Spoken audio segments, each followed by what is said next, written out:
Hello and assalamu alaikum, everyone.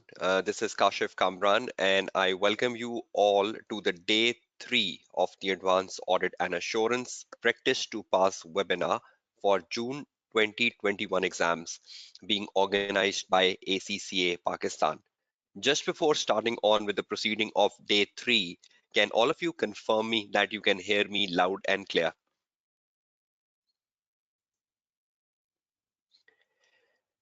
Okay, that's great. So let's start on with the proceeding for day three of this practice to pass webinar, and let's see what is the agenda for the day three. Now, on the day three today, I will be focusing on a very important topic, which is ethical and professional issues, and which is in terms of your exam paper is a very regular feature. Even though I have spent a lot of time on this same topic in my previous webinars, whether it is the March 2021 webinar or the December 2020 webinar, which I will still recommend all of you to watch alongside the June 2021 webinar. But because it's an important topic, and it's a critical feature of exams. So I cannot miss this topic from my June 2021 webinar. So we will be exploring ethical, professional, and quality control issues in the live webinar today. Alongside that, when I was ending my day two yesterday, I hope you all remember, we were exercising the use of spreadsheet in a computer-based exams. And how can you make use of a spreadsheet in a computer-based exams? And in what circumstances will a student use a spreadsheet in a AAA exam? So I just want to connect from that discussion first before I move to my main discussion on ethical, professional, and quality control issues, right? So just before starting on with the proceeding for day three, I will just spend 30 minutes where I left yesterday on day two. That was the spreadsheet and uh, what is the purpose and when a student should use a spreadsheet in a computer-based exams in a AAA paper. I hope you all remember that if you were in the day two live session that we ended on spreadsheet, and I want to continue from the spreadsheet onward today and want to spend good 30 minutes on it before we conclude whether a spreadsheet should be used or it should not be used in a AAA exams when you're opting for a computer-based exams, right? So let's get back to that. Can you all confirm me? You remember where we ended the day two yesterday? We were in a spreadsheet analysis. We were using a spreadsheet in a computer-based exams, right? So I just want to start my discussion from that point onwards. So let me take on my Word file first for the day three, and let me set the objective for the day three. Now the objective for day three today is two. Firstly, my objective for day three today, objective for day three, number one, is to guide you about the use of spreadsheet in a computer-based exams. Use of spreadsheet in a AAA computer-based exams. And secondly, I want to guide you about ethical and professional issues. So these are the two things I will be focusing on today. So let's first start with the use of spreadsheet in the AAA computer-based exams. Now, I just want to take a quick recap and I want to have an affirmative conclusion on spreadsheet today so that you know the importance of spreadsheet in a AAA computer-based exams and you know whether you want to use it or you don't, right?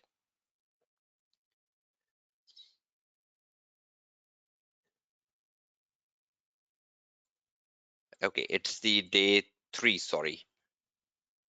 Okay, so use of the spreadsheet, right, in the AAA computer-based exams. Now, first of all, I hope over the last 2 days of this webinar, you have started to use the practice platform. Do confirm me that. And you are gaining confidence on holding the practice platform and on using the practice platform, right? And even the blank workspace. I guided you about the blank workspace yesterday, and we still have 3 days, right? So by the end of the 3 days, you will be in a perfect position to use the practice platform. The use of spreadsheet in a AAA CBE, let's get to some conclusions here. First of all, When we look at the AAA paper and we look at the type of paper the AAA is, when you look at the type of paper AAA is, the word processor is the most common response option a student will be using in the exam. Now you know when you go to your practice platform, on a practice platform you have a response option which is known as the word processor. I hope you all agree with me. And this is the most common response option a student perhaps will be using in a computer-based exams for AAA. Now, if I take you to that practice platform again, I hope you are familiar with the interface of the practice platform. You go to the catalog, you click international. Under the international, you go to the ACCA official resources. You click on the past exams, and we were doing the September 18 paper yesterday, right? So you assign the September 18 paper, and then you come on the left hand side of your screen, and you start attempting the September 18 paper where we left yesterday. So I'll resume the September 18 paper where we left it yesterday, and I click on the next button so I reach the question. This is the question we were doing yesterday, right? Now on the left panel, you can see the exhibits and you can see the response options here, right? If I can just show you one thing very clearly, you can see the response options given here, right? One is the briefing note, which is basically the word processor, and one is the spreadsheet, right? So in the question number one, because we need to write the question number one in the format of the briefing note, so examiner refers this to a briefing note rather than a word processor. But when you go to the question number two of the paper and you go to the question number three of the paper, the response option will be labeled as word processor. I hope you're all clear on that, right? But in the question number one, the word processor will be labeled as a briefing note because in the first question, you have to attempt the answer in the format of a briefing note. So is everyone clear? Briefing note is the same as a word processor in the question number two and question number three, but the examiner has labeled it as briefing note because you need to answer the question number one in the format of the briefing note. And the second response option you have is a spreadsheet. Now, is there any relevance of using spreadsheet in a AAA paper? Why is the examiner giving you a spreadsheet as a response option? Is it mandatory to use it or is it optional? Let's get to those questions and answers.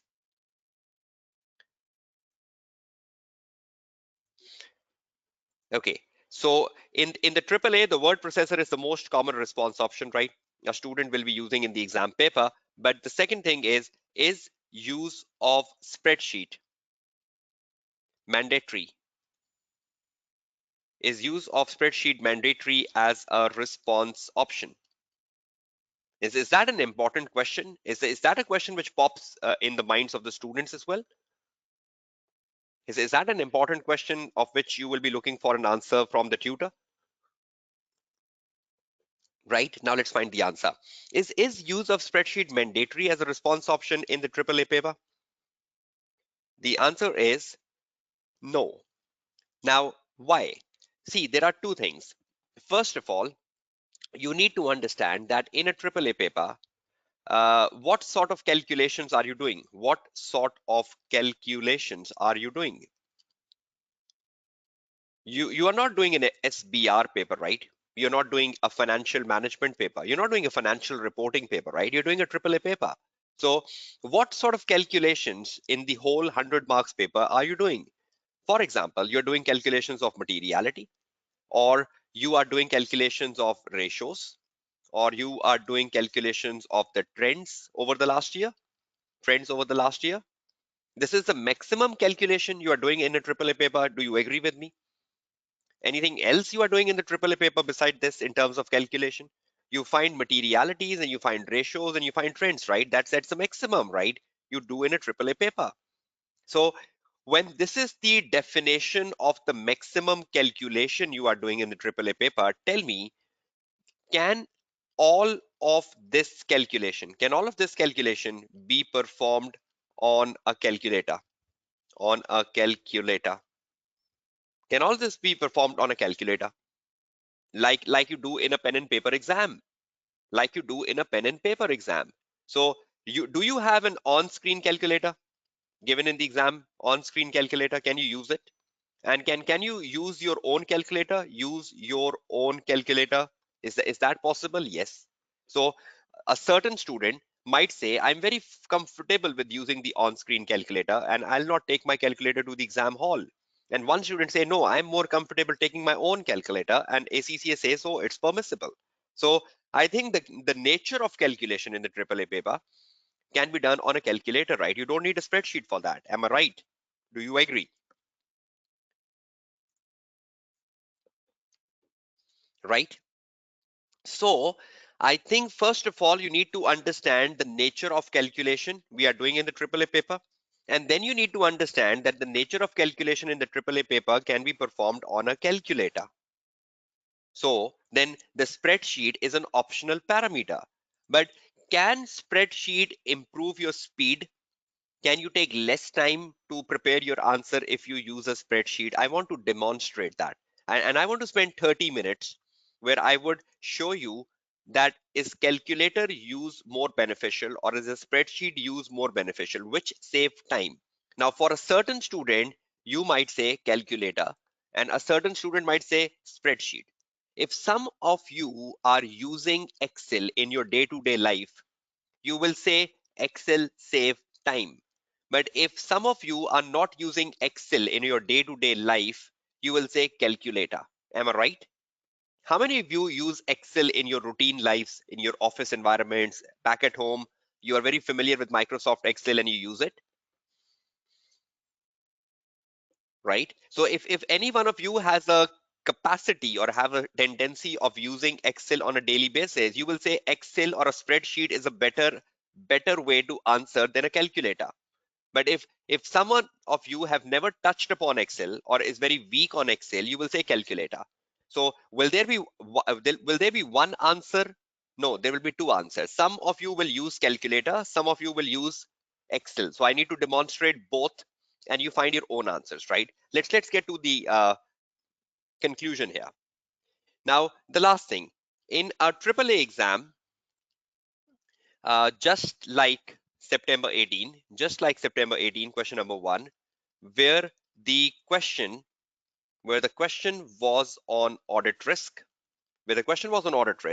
the examiner did ask students to specifically utilize analytical procedures. Specifically utilize analytical procedures. I think you saw this question yesterday, right? Uh, no, not at all, Rabia. It's totally your own discretion. Totally your own discretion. So if I hope you remember the question yesterday, we were doing September 18, and in that September 18 question number one yesterday, examiner was asking students to specifically use analytical procedures. Specifically use analytical procedure. Now, if a question like this comes in exam paper, where in a question on ROM or a question of audit risk, the examiner specifically asks you to perform analytical procedures. Now, what is the literal meaning of the word utilize the analytical procedure? For that, you need to watch my March 2021 day one webinar, because in my March 2021 day one webinar, the I guided students about utilize analytical procedure. So you can take the guidance from there, utilize the analytical procedures. And I even guided students about the marking scheme of analytical procedures and how will you score marks. So I would not spend time on that in my webinar today, because that will be waste when you have something in the recorded form already available. So how will you score marks? So will all of you watch the March 21 day one to understand how you perform analytical procedures and how you score marks on it? My only purpose today is to show you how you do it on a computer based environment, how you do it on a spreadsheet or on a calculator, right? That's the only purpose. So apart from performing calculators for materiality, you might even need to perform calculators for analytical procedures. So that's an extra relevance. So let's get back to my equation. Calculator, calculator versus spreadsheet. When a question asks for when a question, sorry, spreadsheet, when a question asks for this, utilize the analytical procedure, right? Control C, Control V, question mark. So calculator versus spreadsheet. When a question asks for an analytical procedure, let's see which is more beneficial for a student. I'll perform both, and you choose at the end of the day which one will you carry in the exam paper. Let's first start with the calculator. Use of calculator. Now, if you are using a calculator, right, in the exam, and you go back to the question number one we were looking for yesterday, can you see the question number one in front of your screen now? Right now, your examiner asks you in the partner email, you open the partner email, and in the partner email, you saw that the examiner is asking you in the question number one to evaluate the audit risk. And when the examiner is asking you to evaluate the audit risk, examiner is also asking you, you should utilize analytical procedure. And the moment examiner asks you, you should utilize analytical procedure. Now, one student might think of doing it on a spreadsheet, and one student might think of doing it through a calculator. Now, let me first show you, if a student thinks about doing it on a calculator, how would you do it? Now, you need to perform using a calculator, the analytical procedure. So you open up your briefing note. I hope you understand I made this briefing note yesterday, so it's automatically saved. So we write the briefing note to from subject introduction, and I tell you that you have to fill up the introduction yourself. Then we have the requirement A, audit risk with analytical procedure, and you put down results of analytical procedure. Now you're using the calculator, right? And you make a table over here. Can you see the table option given in the header? I am using my cursor to click on the table. I click on the table and I go to the table. I need three columns. One, two, three. I need three columns and I need six rows.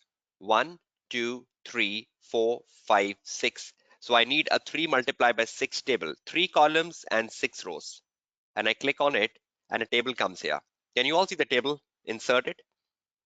So in the first column, I write the ratio. And in the second column, I write 20x5. And in the next column, I write the 20x4, the last year. So I write the ratio here, and I write the 20x5 here and the 20x4 here. I hope you all can see that. If I can increase the font size of this. Okay, I hope you can all see the table now, right? So I inserted the table because I want to use the calculator. Now I want to calculate the ratios, right? So once I need to calculate the ratio, I'll go to the statement of financial position. Can you all see the statement of financial position on my screen? Now opening up, given by the examiner.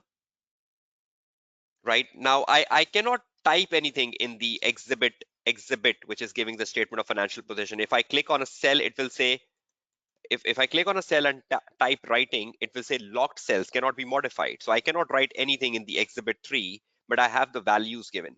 So I'll open up my calculator, which is given on the screen. Okay, let me close the unnecessary windows and let me formulate my workspace neatly. So I need my table in front of me, and with the table, I need my balance sheet with me, and I also need my calculator with me. So I open up the calculator and just 1 minute. I open up my calculator and I drag the calculator on the left hand side and I turn my calculator to a standard calculator like this. Now, can you all see we have the current assets, which is 1450, current assets, which is 1450, and we have the current liabilities, which is 597. So we have the current assets 1450, we have the current liabilities 597. So I'll divide them on the calculator.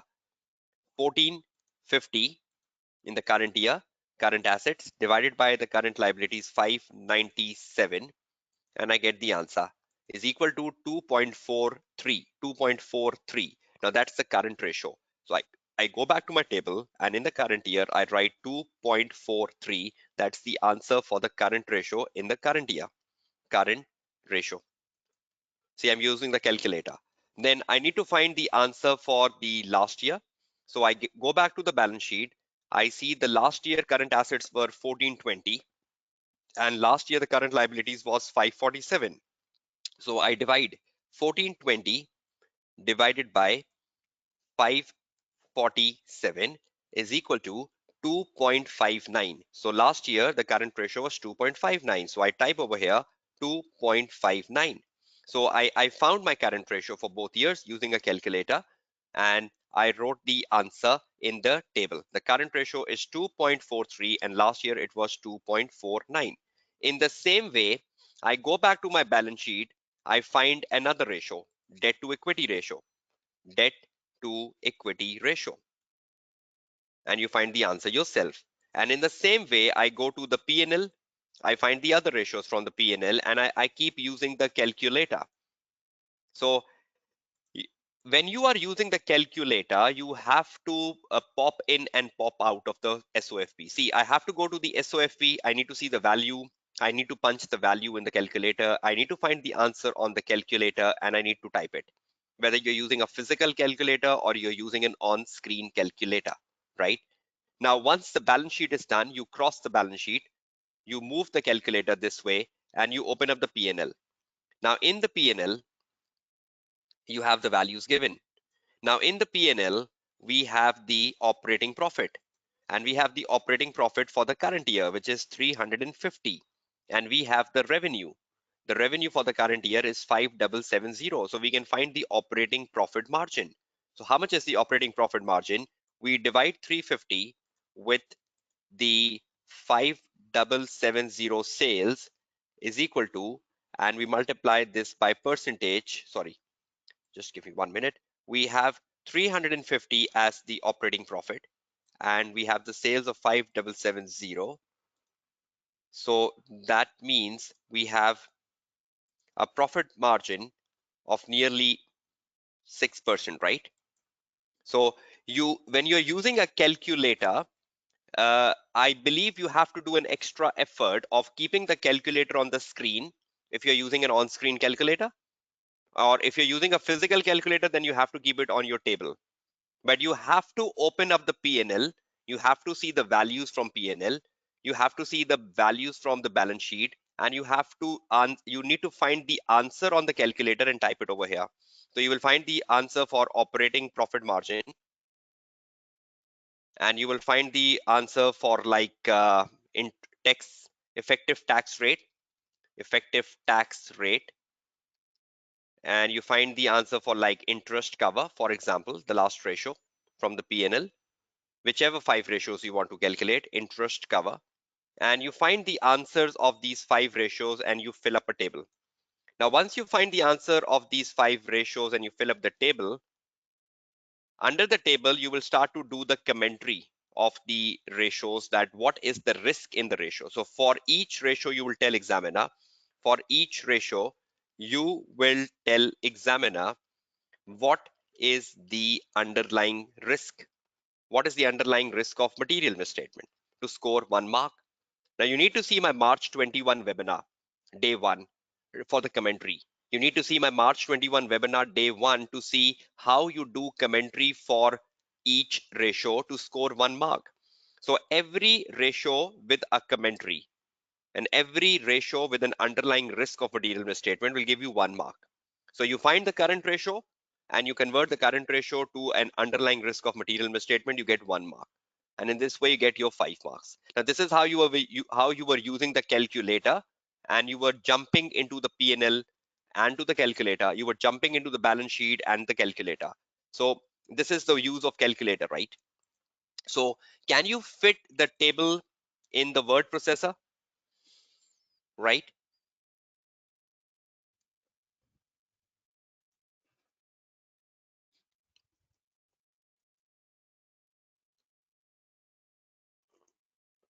Yes, exactly, Yolanda. You will be telling what is understated and what is overstated, right? Now, my perception is that if you are using a calculator, you need to open the P&L one, you need to see the values in the P&L, and you need to punch the values in the calculator.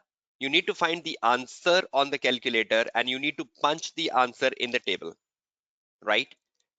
That takes a lot of time. I hope you agree with me. How many windows I need to open? I need to open a briefing note window where I put a table. Then I need to open a P&L window. I need to see the values from the P&L window, and I need to punch the values in a calculator, right?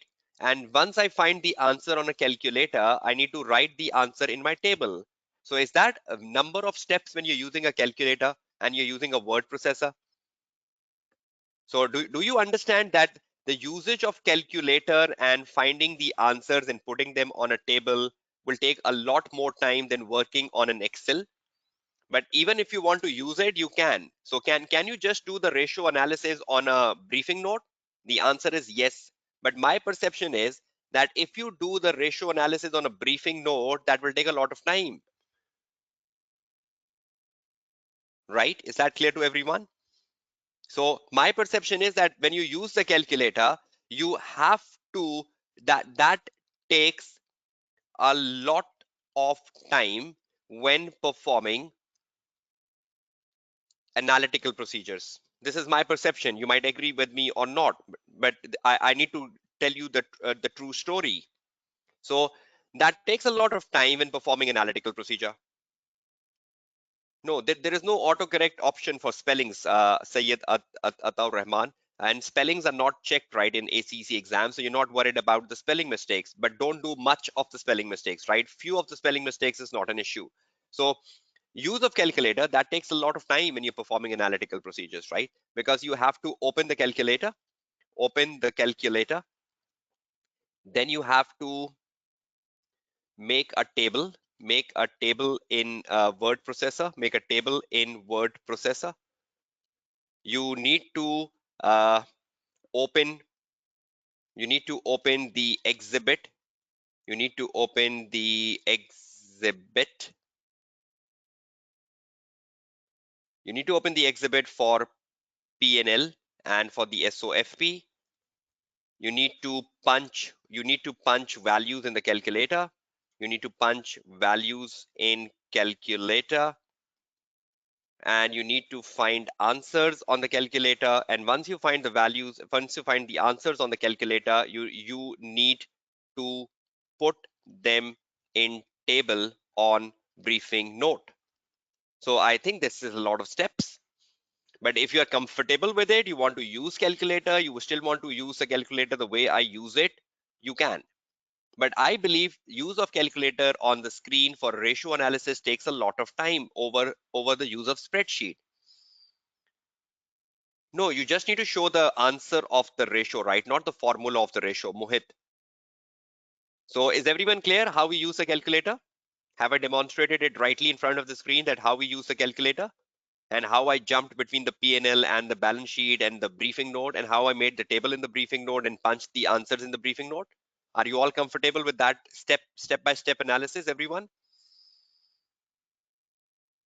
Right? Now, if you're using a spreadsheet for analytical procedures,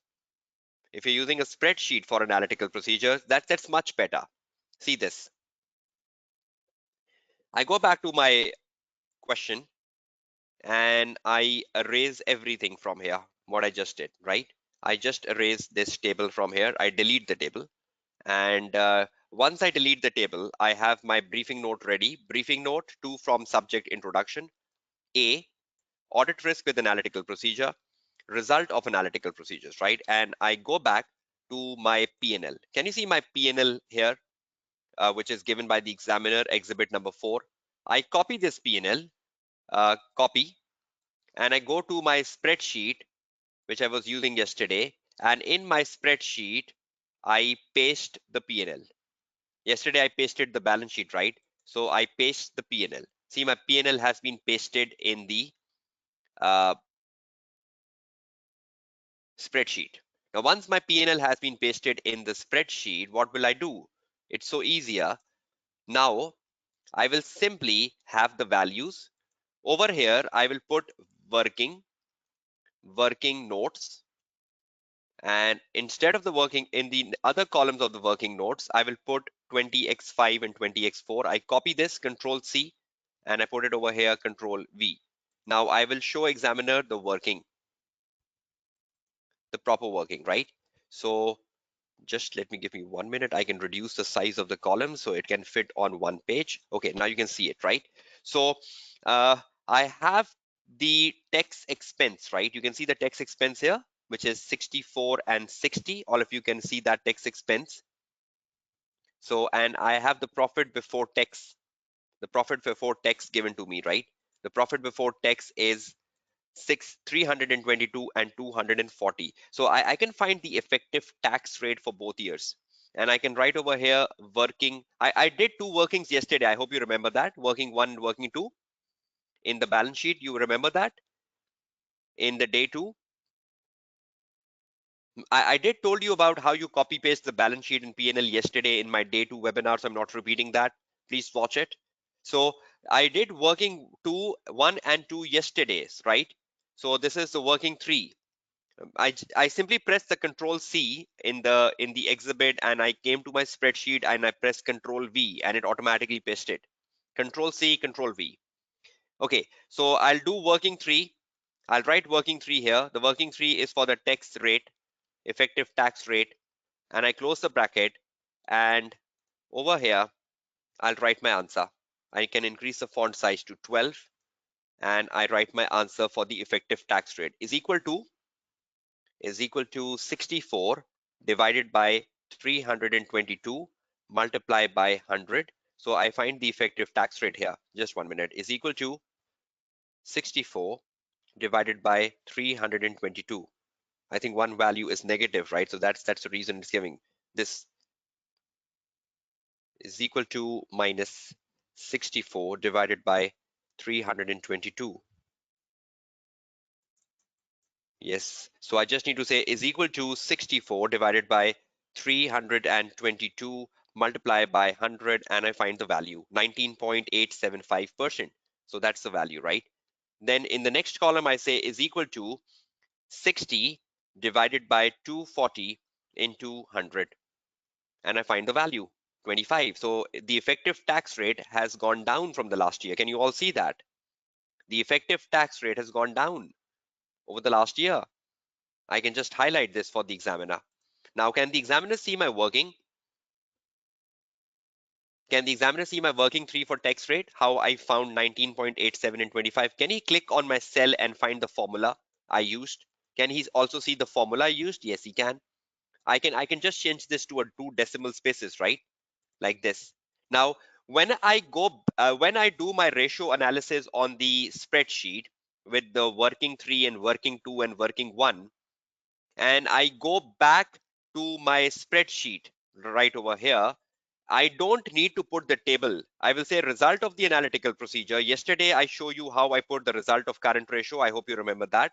And in the result of the current ratio, I refer to the working one. Now, for example, my second is the tax expense. I'm working today, tax expense. So I need not to put a table over here. I will just increase the font size to heading 2. I'll put the tax expense here and I simply tell examiner after my ratio, the tax expense, the tax expense has reduced over the last year as shown in working 3 of the spreadsheet. So do I need to put the values? Do I need to put the values? So the tax expense has reduced over the, the effective tax rate. The effective tax rate, which I calculated, the effective tax rate, should be the heading, tax rate. The effective tax rate has reduced over the last year as shown in the working tree in the spreadsheet, which indicates that the tax expense and the tax liability could be understated. Now see, am I putting the values? Will the assessor checking my paper go to the working tree and check the answer? Will he check it has reduced from the last year? Right? So when I have the values in the spreadsheet, I will just refer to the working number and my marker who is checking my paper can go back and check the working tree and can see the tax rate has fallen down over the last year. Will that save my time when I'm doing the commentary?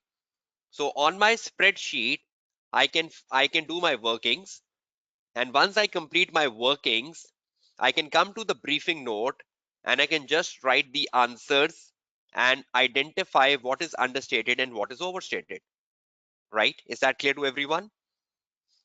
Is that saving time over the use of calculator? So in the spreadsheet, when I have the P&L and the balance sheet, I can simply show the workings to the examiner.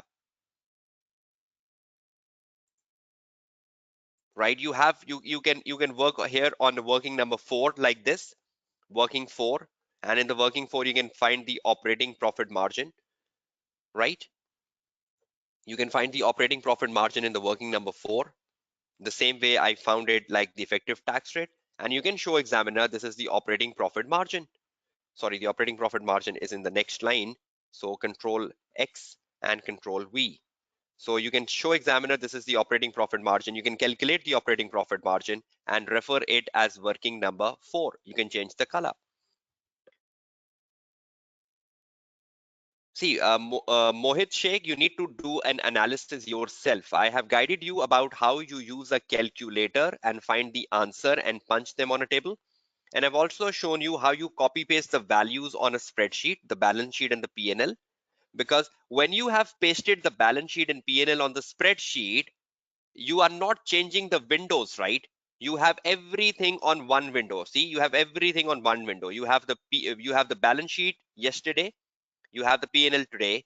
It's on the one window. I just need to work on one window and find the answers. I'm not moving windows. When I was using the calculator, I was moving windows. I was seeing the values coming back to the calculator. I was typing the answer in the calculator and going back to the briefing note, right? So do you find how I use the calculator and how many windows I shifted, everyone? And when I was working on a spreadsheet, I simply copy pasted the financial data on a spreadsheet and I converted the financial data into working 1, working 2, working 3, working 4. And when I find all my 5 ratios on the spreadsheet, I'll go back to my briefing note, and in the briefing note, I'll start writing my answer, just like I did over here, telling examiner the references to the working number 1 and working number 2. Is that clear to everyone?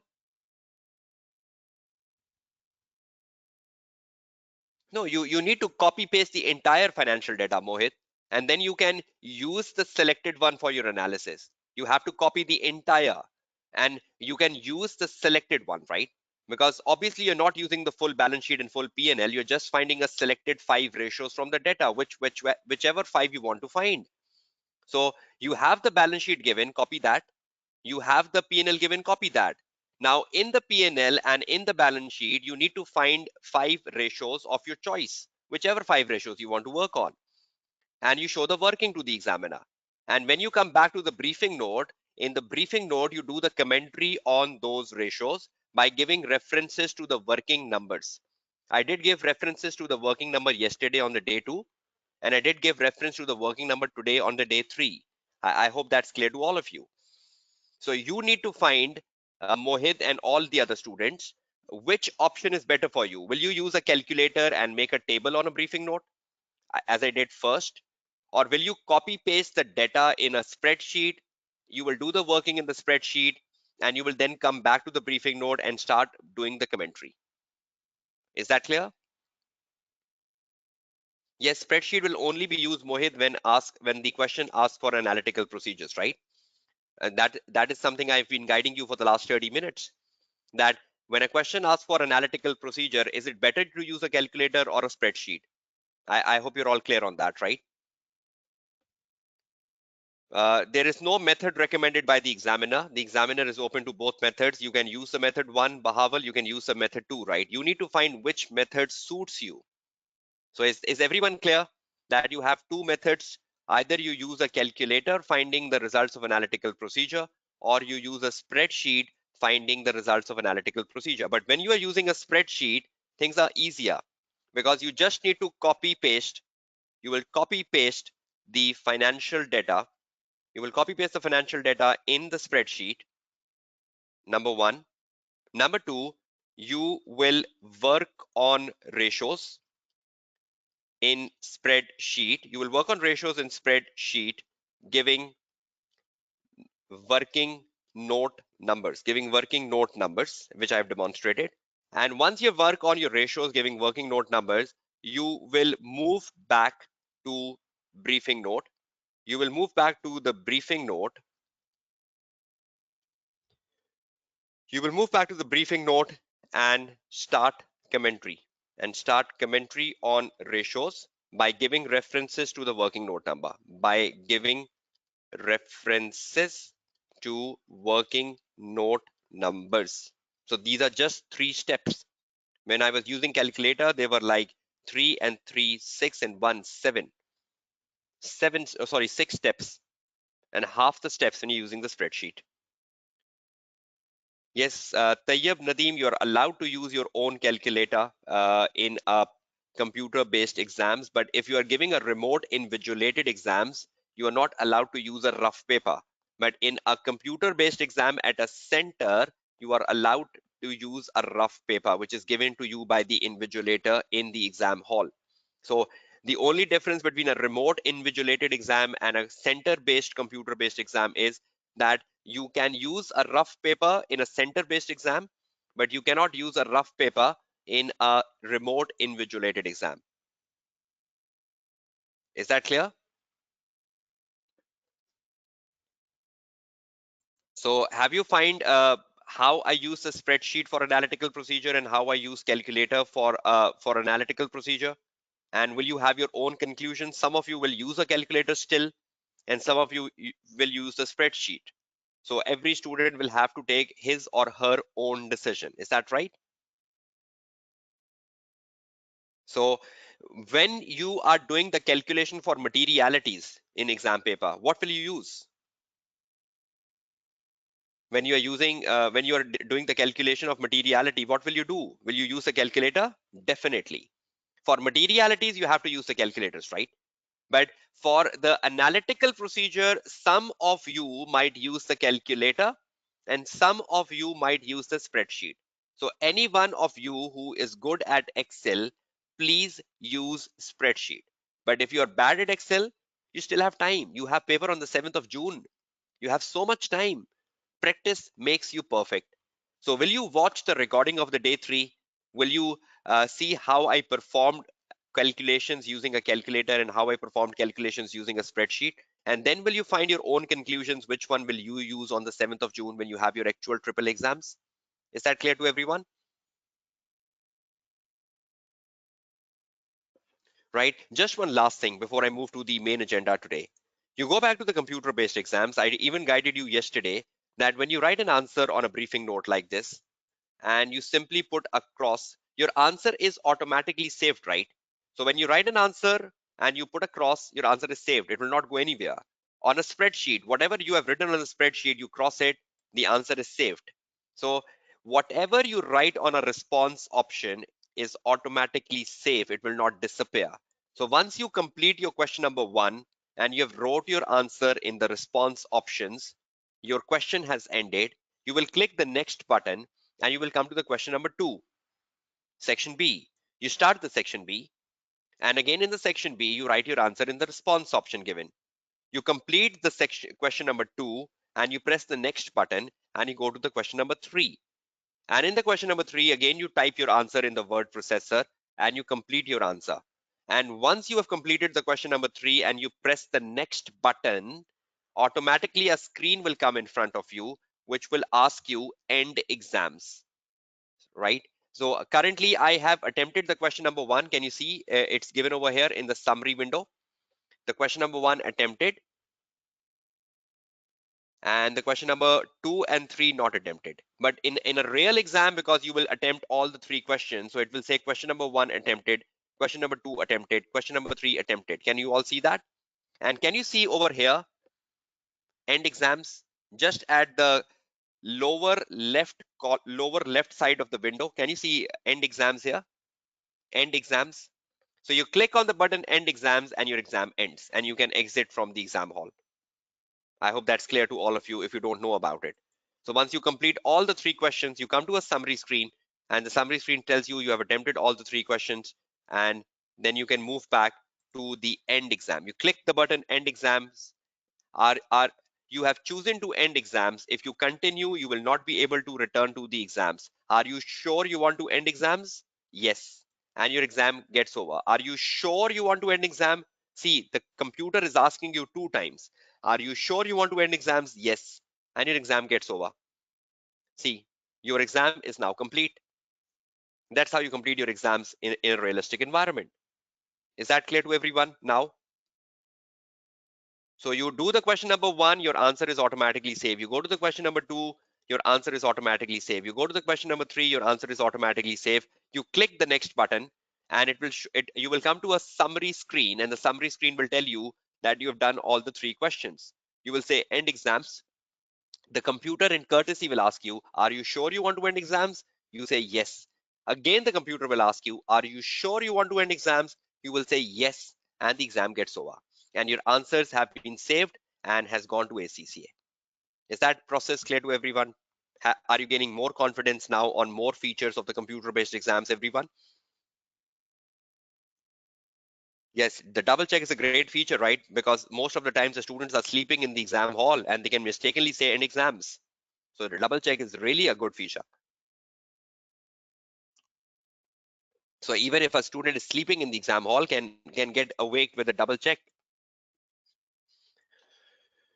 So is that good? So can we move out of the use of analytical procedure today, and we move to the main agenda?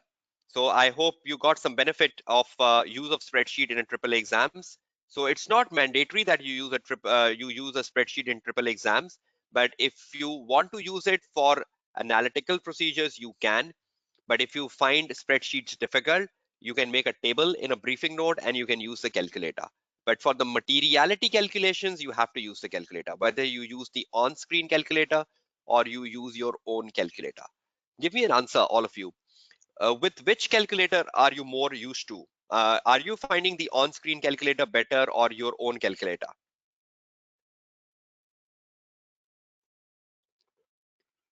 Okay, your own calculator. Most of you are saying own calculator. Okay, that's good. So that means you will be taking your own calculators to the exam centers if you're going for exam centers, and if you're going for remote invigilations, again, you're taking your own calculators. Okay. And please, I've been guiding you since yesterday that watch my March 21 webinar, because there are questions from student. What's the difference between audit risk and risk of material misstatement? I've already answered them in my March 21 webinar day 1. I encourage that to all of you to watch it. So I think you didn't attend it the day 2 yesterday when I encouraged to watch the March 21 webinar. So please, if you think that you need to gain knowledge on audit risk and ROM and the marking scheme of the analytical procedure, every such thing is given in the March 21 webinar. So please make a habit of watching the March 21 webinar, the day 1, which I guided you yesterday. Is that clear to everyone? We are moving to the main agenda now. Let me just finish it off. We take the next page and we start with the main agenda for the day 3. The main agenda for day 3 today is to work on ethical and professional issues. And I will repeat this again, right? That my previous 2 webinars, March 21 and December 20, which is on my YouTube channel, you need to watch them for your preparation of June 21 exams. You cannot just say, I'll rely on the June 21 webinar and I go to the exam hall. The June 21 webinar is more focused on the computer-based environment and guiding you about how you handle the computer-based environment. The previous 2 webinars were more content-based, more technical. They were telling you about the marking schemes. So I think the previous 2 webinars along with this webinar, that is a total of 45 hours. And this 45 hours will be really value adding for all of you. I think I've repeated this on day 1, even on day 2, and I'm still repeating it on day 3 because there might be many students who are taking the day 3 as the day 1 for the live webinars, right? Okay, let's start with the main agenda, ethical and professional issues. Okay, I'm moving back towards my PowerPoint presentation for day 3. And on the day 3, my previous webinars. I have covered ethical, professional, and quality control issue in my March 21 webinar. You can see the hyperlink here. And I have covered the ethical, professional, and quality control issue in my December 20 webinar. The hyperlink is here. So I will not repeat stuff which I've covered in my previous webinar because you have an opportunity to watch them. So would you like me to repeat things? Would you like me to discuss things which I've already discussed in the March 21 and December 20? Or do you have an opportunity to click on the hyperlink and watch it and I discuss something new with you, right? So please make a habit of this of watching the previous webinar. Don't be lazy, right? Saying we cannot watch the previous webinar, as Sayyid Tahir Imam is saying both, because I think you are lazy. You need to go back, watch the previous webinar along with you. You have exams on 7th. The good thing is my webinar is being held early. So even my webinar finishes on the 1st of May, you have exams on 7th of June. So can you really benefit from the webinar after it gets completed on the 1st of May? Can you still watch the recordings of all the 5 days and the previous webinars? Can you do an excellent preparation up to the 7th of June? You can, right? So that's how you're going down with. Okay, now moving towards the agenda. Articles. For in terms of preparing for the topic ethical, professional, and quality control issues, there are two articles which you should read. One article is Exam Technique Article Part 1 Ethics, and one article is Quality Control, a Perpetual Current Issue. These articles are given to you in the handout section of the webinar. You can download them from there, and it has already been shared on the student WhatsApp groups. I will also cover the do's and don'ts of examiner. What students do right and wrong when they're answering an ethical and professional question in exam paper. I will be doing two questions with you. One is December 18, question number 3B, that is on the practice platform. And I will be doing September 18, question number 1D. Again, that's on the practice platform. So I'll do two questions purposely on the practice platform to encourage you to use the practice platform. And at the end of the day, what is your homework? Your homework is complete the questions I have discussed during the webinar and also watch the previous webinar. So that will be your homework. So let's start with the journey of day 3. Let's start to discuss ethical and professional issues, and let me guide you all what you need to know about ethical and professional issues. Okay, let me take on my Word file. Let's start with the analysis and start with the exam papers, December 18 and September 18. Okay, now first thing, there is this topic, ethical, professional, and quality control issues. Go down. In my June 21 webinar, which is today, I am discussing only ethical and professional issues. But if you want to have an understanding of the quality control issues, you need to jump back and you need to watch the March 21 plus the December 20 webinar, because I have comprehensively covered the quality control issues in my previous two webinars along with ethical and professional issues. So I'm not touching upon the quality control issues this time because I just want to refine the understanding of ethical and professional issues in my webinar today. Now, all of you know that ethical and professional issues is a very common jargon in the AAA paper, is a very very common jargon in AAA paper. Am I right? Do you agree with me? If you have started practicing for the exams, right? So ethical and professional issues or matters is a very common jargon in the AAA paper. Now it is next to impossible. It is next to impossible that you find an exam sitting without ethical and professional issues. So in every exam sitting, whether for less marks or for more marks, you do find ethical and professional issues as a question. Now, how important this topic is from an examination point of view, You must have realized that because it almost comes in every single exam setting. And it is such an important jargon which you should understand. Now, first of all, as a student, you need to understand whenever the examiner asks you evaluate or examiner asks you explain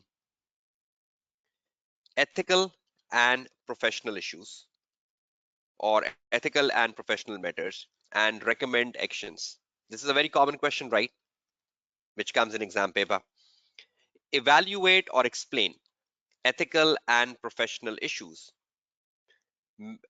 or matters and recommendations. Now, when you get this question and you are attempting this question back at home and in the live webinar today, try to understand what this question expects from you. What is the expectation of this question? Expectation of this question. Let's find the answer. The first expectation of this question is from all of you is issues or matters. And the second expectation of this question from all of you is actions. Which student will score good marks on this question? A student who evaluates the issues or matters, or a student who writes the action, recommends the action.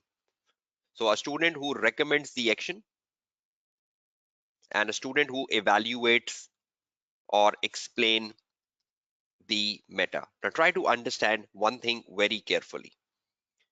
For example,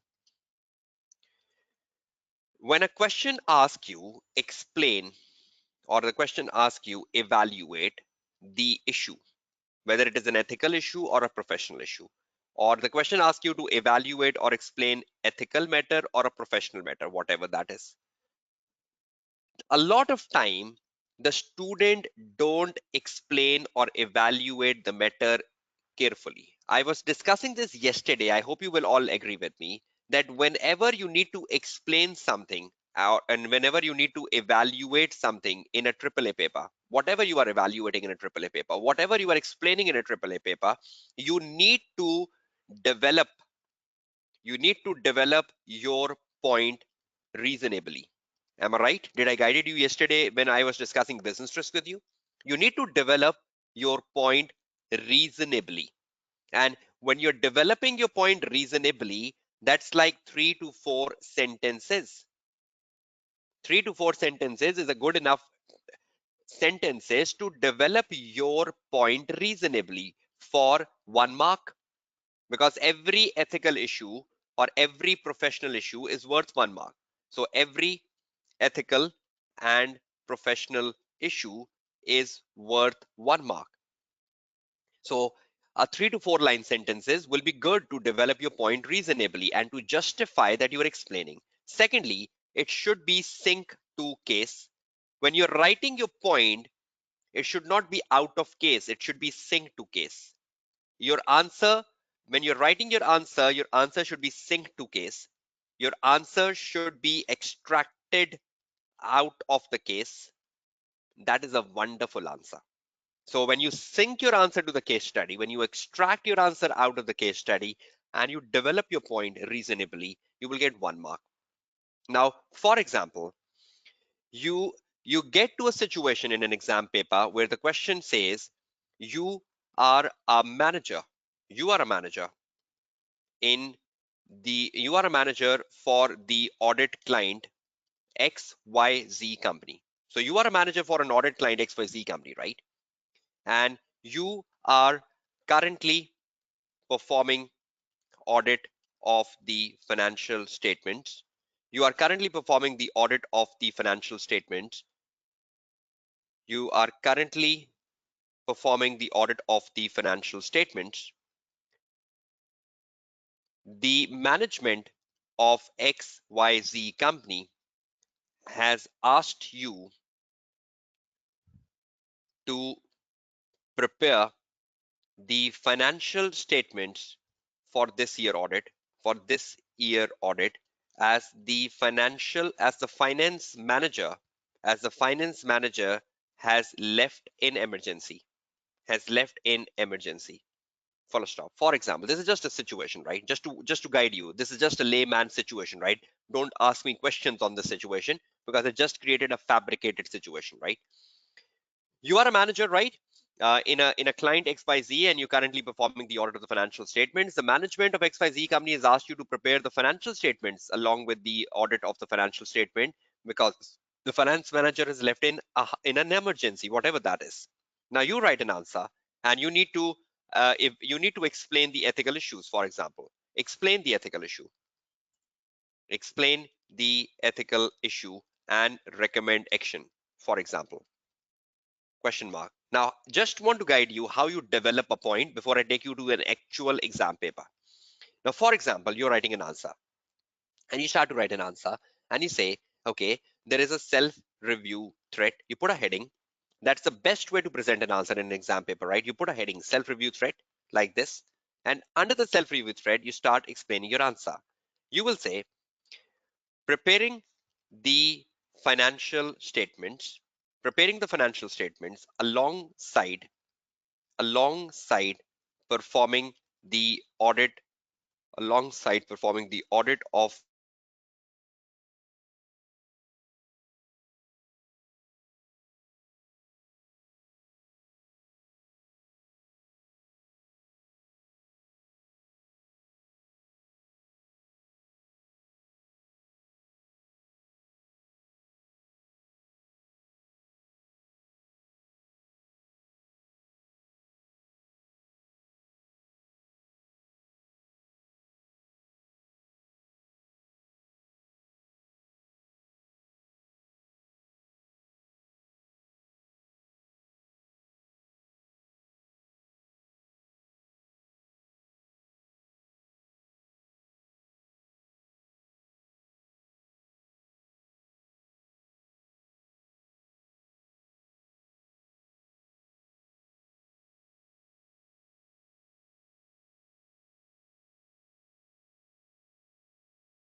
can all of you hear me?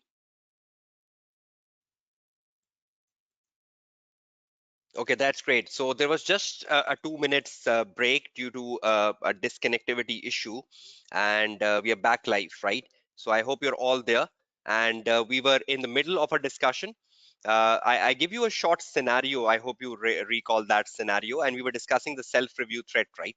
So when you say a self-review thread and you develop a point on self-review thread, you say Preparing the financial statement alongside performing the audit of financial statement give rise to a self-review threat.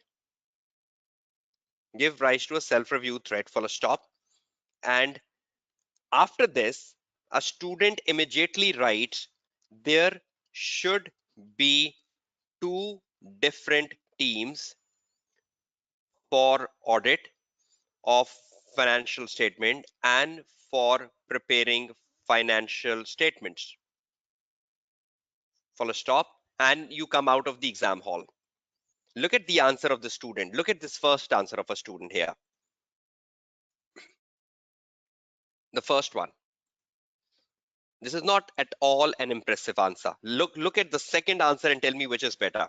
The second student start with the same sentence right over here. Control C, Control V, and he says, will give rise to a self-review threat, full stop, because the audit team will be reluctant. The audit team will be reluctant to review their own work later in the audit. The audit team will be reluctant to review their own work. That is the financial statements. That is the financial statements later in the audit. So the audit team will be reluctant to review their own work. That is the financial statements later in the audit. So that is the reason it will give rise to a self-review threat. So has the student justified why it is a self-review threat? Because, can you look at this word because over here, which was missing in the first case? So is the second answer better than the first answer because the second answer has a because, which was not in the very first case? So just telling it is a self-review threat is useless till the time you tell why it is a self-review threat, because the audit team will be reluctant. This reluctant is very important here. Reluctant to review their own work later in the audit, full stop. And then you tell if XYZ is a non-listed company, the financial statements could be prepared with a use of a different team for audit and a different team for preparing financial statements alongside a second partner review, alongside a second partner review, alongside a second partner review of the engagement. Now, which is a more impressive answer? The first one or the second one? Because the question was not telling me whether it is a listed company or a non-listed company. So I tell examiner if XYZ is a non-listed company. You just take one assumption in exam, right? Not two. I just take one assumption. If XYZ is a non-listed company, and I wrote my safeguard because the question was silent. Look at the third answer. Tell me, is that a good answer? The third answer, the student copy pasted everything from here and he take it to number 3, copy paste, Control C, Control V. And this was a student who is a place winner student. He says preparing financial statement will give rise to a self-review threat because the audit team will be reluctant to review their own work, full stop, later in the audit, full stop. Because he was a place winner student, he went on to explain something, full stop. Moreover, preparing financial statements is a management responsibility, and if the auditor prepares the financial statement, it if the auditor prepares the financial statement, the auditor will assume management responsibility. The auditor will assume management responsibility, full stop. Moreover, see the student, brilliant student. He says, I want to be a place winner. Moreover, preparing financial statement is a management responsibility. Is that important? And if the auditor prepares the financial statement, the auditor will assume the management responsibility. Now, is it a better student? Definitely. And then he says, if XYZ is a non-listed company, if XYZ is a non-listed company, the financial statements could be prepared with different teams and different and second partner review. However, it is prohibited to assume management responsibilities. It is prohibited to assume management responsibilities, full stop. Even though I can have different teams, right? I hope my voice is getting through to all of you. Even though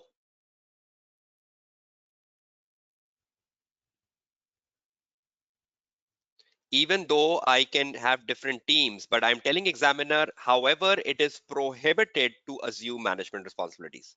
So eventually, can I prepare the financial statements and do the audit at the same time? Perhaps no, because assuming management responsibilities is prohibited. Now, who is a good answer? Which is a good answer? Let's see the marks. The first student will only get 0.5 marks for telling the threat max, and there would be two different teams for audit and preparing the financial statement. It's quite a vague statement, two different teams not explaining whether it is a listed company or a non-listed company. Maximum you will get a half a mark for the safeguard. So the maximum marks you will get is 1 mark in the first situation. In the second situation, because you explained self-review thread wonderfully, you will get your full 1 mark here. And because you explained the safeguard very well, you will get an extra 1 mark here. 1 mark for the issue, 1 mark for the action. When you go to the student, the third student will get 1 mark for a self-review threat, will get another 1 mark for a management threat, will get 1 mark for the safeguard, 1 mark for the safeguard of the self-review threat, and 1 mark for the safeguard of a management threat, 2. So this student is taking a total score of 4 marks. And yes, you can write a heading management threat even if you want to. So if you want to write a heading over here management threat, you can write a heading over here management threat. You can write a heading over here self-review threat if you want to.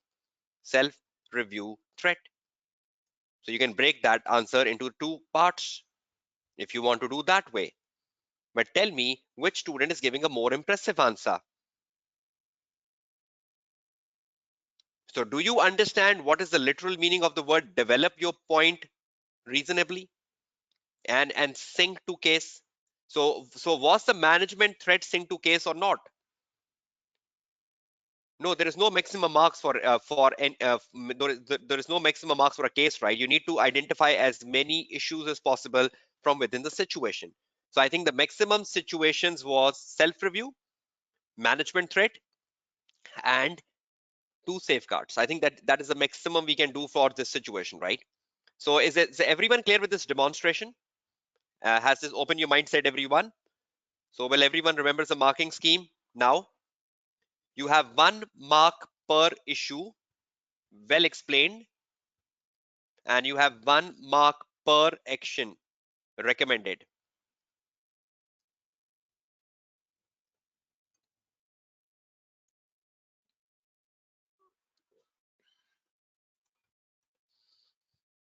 Is everyone clear? Can we move on?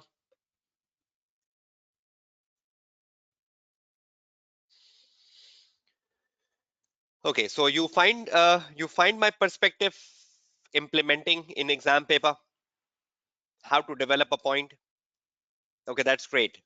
So this is the marking scheme, right? You have to follow in the exam paper for ethical issues and for professional issues. Now move to the next example. Now there is an article by the examiner, which is an exam technique article part 1. Exam technique article part 1. Exam technique article part 1.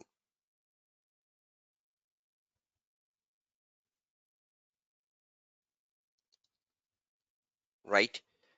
And this exam technique article part 1 is on ethics. I would recommend all of you, if you have not read this article before, to read this article after the webinar ends today. In the next 24 hours, please do read this article, right? You need to read this article.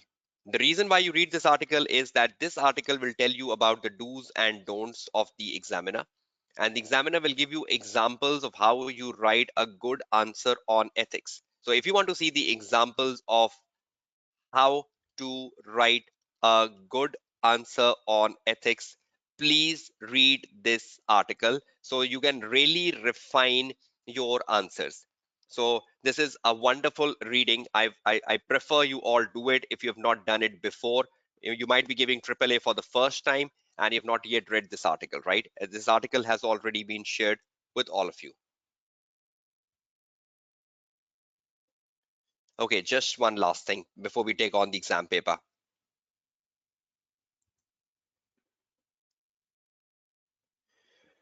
Right, so this is next, the last thing.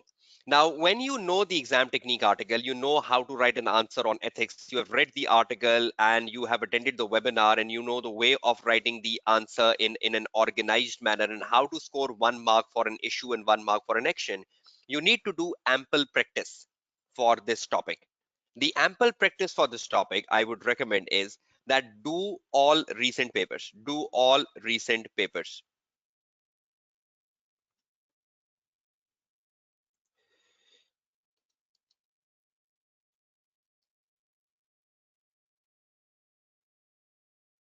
Right? You do all recent papers. Which recent papers will you do for ethics? You start from September 18 first, then you go to December 18, then you go to the March, June 19 next, then you go to the September, December 19 next, then you go to the March 20 paper uploaded on ACCA website and the final September, December 2020 paper. I think this is sufficient. If you just practice all these papers for ethical, professional, and quality control issues, this is a reasonable and a fair practice for your June 2021 exams. Is that clear to all of you? The definition of an ample practice for the topic we're going through in the webinar today. Okay, and please do read the article part 1 ethics, which is very, very important, right?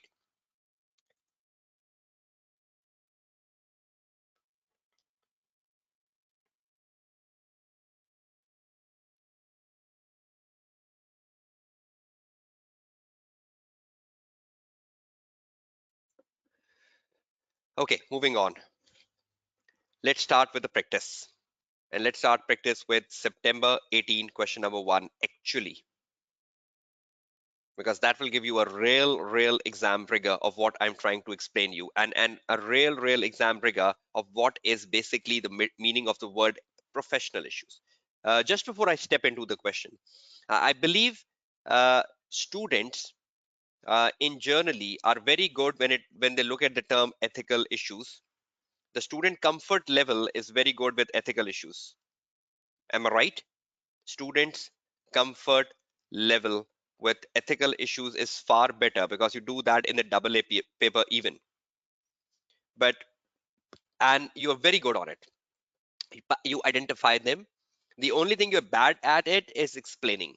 But I think 100% students identify the ethical issues. But the bad side of the student is explaining the ethical issue. So I think that if you look at the student comfort level on ethical issues, if I can just make a table here and guide you something in a very effective manner. Uh, okay, just let me insert a table over here and then discuss something with you. Okay, if you look at the ethical issues, I think in terms of identifying, the students are good. I hope you agree. But in terms of explaining, the students are weaker. And that's where I just guided you above how to explain, right? So I hope you got some relevance of explaining. You got some relevance of how you develop a point. And I will still be doing a practice from September 18, question number 1, and the December 18, question number 3 to make you stronger on explaining. But I hope you agree with identifying good and explaining weaker. Is that mostly where the students are? Do you agree with this phenomena? Okay, that's great, Salva, if you agree 100%. Okay, because it's very difficult to get a 100% agreement from a student, but that's good. Okay, look at the next term, professional issues. Professional issues. Identifying. The students are bad at identifying professional issues. They are confused at identifying professional issues. They even don't know what are professional issues, don't know what they are. Question mark. Explaining. If they're bad at identifying, explaining is a big cross. I hope you agree with this. And that's where the webinar is. That's where the day 2 is, to guide you about how you can improve your comfort level on ethical and professional issues. The students are bad confused, they don't know what professional issues are. I hope you all agree with me. And explaining, if you're bad at identifying, what will you explain? Explaining is a big danger here. Explaining is a big danger here, right? So, should we mitigate this table in the next 1 hour? Should we find a better mitigation of this table in the next 1 hour? Should I make you stronger? Should I make you stronger in ethical issues? Number one. And should I make you better in identifying the professional issues? Number two, right? So let's start the journey. I need to give you a break as well. So I just need to keep an eye on my watch as well. So another 10 minutes to the break, right? So we can start on with the practice of the September 18 question number one. And the practice will guide you about the student comfort level improving. So let's start the first practice, September 18 question number one. Let me take it on the fresh page and we'll start the journey. Okay, September 18 question number one. Okay, I'm putting the question on the practice platform. We have to do it on the practice platform, right? Okay, so let's go down to the practice platform again. Uh, okay, we have the practice platform. We come back to it. We go to the catalog, advanced audit and assurance, and we have the international paper, ACC official resources, past exam papers, and we need to click on the September 18 paper again. So I assign the September 18 paper, I go to the left hand side and I find the September 18 paper assigned. So I open the September 18 paper, I start the September 18 paper from zero. Now this, try to understand one thing which I didn't guided you in my first 2 days. Whenever you open a paper or you open a paper in the actual exam, the very first screen you are looking for right in front of you is an instruction screen. You have 10 minutes to read instruction. The total time you have for a computer based exam is 205 minutes, where 10 minutes is for reading the instructions and 195 minutes is what you have for reading, planning, and writing the answer. So actually in the pen and paper exams, you used to have 195 minutes, right? I hope you agree. But in the computer based exams, you have 10 minutes extra. But those extra 10 minutes is for reading the instructions, right? So you read the instruction. See, this is the instruction screen. You read it and you click next. Then you come to the next instruction screen, you read it and you click next. You read the next instruction screen, you click next. Next instruction, next. Another instructions, next. And then automatically you come to the final page and you click next and your paper will start. This is the start of the paper.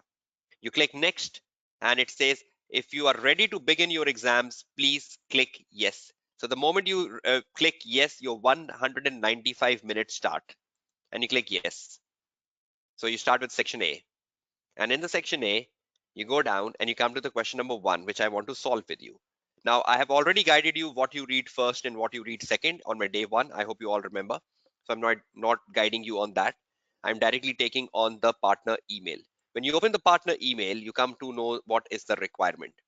Now, the requirement in the partner email is that you have to prepare a briefing note. All of you know that. Every time the question number one is to be done in a format of a briefing note. So we have to prepare a briefing note, but we are looking for one requirement of a briefing note, which is the requirement number D. When you look at the requirement number D, it says, after considering the request in Exhibit 2. So that means when we are answering the requirement D, should we only refer to Exhibit 2, everyone? After considering the request in Exhibit 2 from the Group Finance Director, in respect of our firm providing advice on the Group Integrated Report, discuss the ethical and professional implications of the request, recommend any actions to be taken by the firm. So, discuss the ethical and professional implications and recommend actions. Control C, copy and paste. After considering the request in Exhibit 2, so will the answer be in the Exhibit 2, everyone? Should I just read the Exhibit 2 for getting my 6 marks answer on discuss the ethical issues for providing advice on the integrated report, right?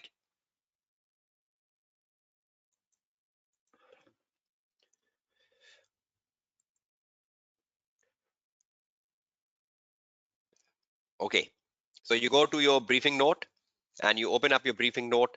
just like I've guided you in the previous days. Again, you choose the paragraph quickly, heading number 3. You quickly write briefing note on the top, briefing note, and you say to, you say from, you say date, sorry, you say subject, you say introduction, whatever that is, you keep filling it, and you come to the requirement A, you come to the requirement B, we're not doing it, we come to the requirement C, we're not even doing this, we come to the requirement D, which I'm doing, copy paste. So I paste my requirement over here. I need to go back to my question and I copy the requirement from here, Control C, and I go back to my word processor and I paste it over here, Control V. So my briefing note is ready. So you prepare a briefing note. How many times have I guided you since the last 2 days, right, to make a briefing note? And once you complete the requirement D, which I am completing with you, you write a conclusion at the end of the briefing note, right? So every day I've guided you about the structure of the briefing note. I hope you're now familiar with it. And you copy paste the question. Discuss the ethical and professional issues. So you're discussing the ethical issues, you're discussing the professional issues, and you're recommending actions. How many marks we have for this? Just 6. So not much. So that's 6 marks to gain. Now you go back to the exhibit 2. The exhibit 2 is the background information. You open the exhibit 2. I've guided about conclusions, Sanoop, in my March 21 webinar, so kindly see that. Okay, you go to the exhibit 2, you scroll down, and can you find a paragraph over here about integrated reporting? Because we need to find the ethical and professional issues from integrated reporting. So that's where I need to stop on. So I just highlight integrated reporting and I'll just read integrated reporting to identify ethical and professional issues. I'm just giving you 2 minutes. If you can see this in front of your screen very carefully, if I can just zoom that up a bit. Can all of you see the integrated reporting paragraph in front of your screen? Can you just read that in 2 minutes and identify the ethical and professional issues before I start to identify it? You have 2 minutes. Your time starts now. Identify. 2 minutes.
Okay, if you have read it, let's start finding the answers. Right now, it's my time.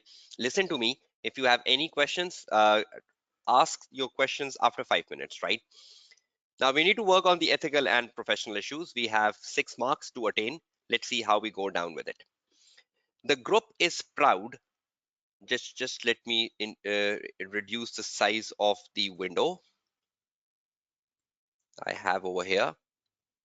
Okay, just let me reduce it to this much. Okay, and just let it bring me down. I have my briefing note in the background, so I need to write the answer in the briefing note. Okay, the group is proud of this innovation and is keen to highlight these technological developments in the integrated report. So that's wonderful. The group finance director has asked to lead the project tasked with producing the group's first integrated report.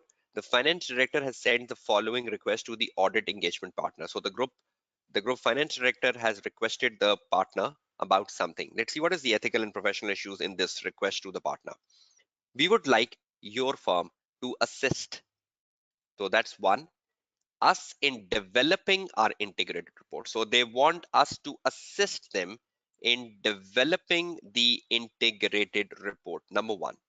So I'll copy this, assist in developing the integrated reports. That's number one that they want to do. Control C. I go back to my briefing note and I come under the D part and I put the heading, I put my control V here, assist in developing the integrated report. Let me increase the font size so it's visible to all of you, to heading number 2, and I scroll down. Now, assist in developing the integrated report is the first issue, and I write under this, assist in developing the integrated report, and I'll just write the first sentence, the request, sorry, just 1 minute. The request to assist, the request to assist in developing the integrated report will give rise to the management threat, as developing the integrated report is the is part of management responsibility, is part of management responsibility which has been given to the finance director. The request to assist in developing the integrated report will give rise to management threat, as developing the integrated report will give integrated report is part of management responsibility, and if the audit firm assist in this development, the audit firm will be assuming management responsibilities. So that's my 1 mark, bracket close, and I get my first 1 mark. I hope you're all clear with that. So assist in developing the integrated report. So that's number 1, right? And I go to the next point then, number 2. I go back to my case right here, and to provide assurance on it. We can provide assurance. That's part of the audit services, that we can provide assurance, but we cannot assist in developing the integrated report. Assurance we can give. That's what the auditor do, right? As we believe this will enhance the credibility of the information it contains. That's fine.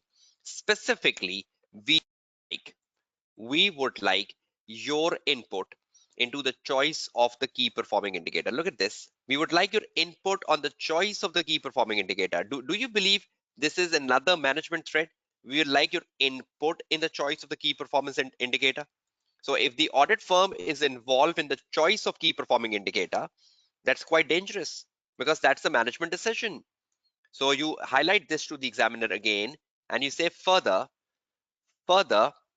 if the audit firm is involved, if the audit firm is involved in the input into the choice of the key performing indicator, which is a pure management decision,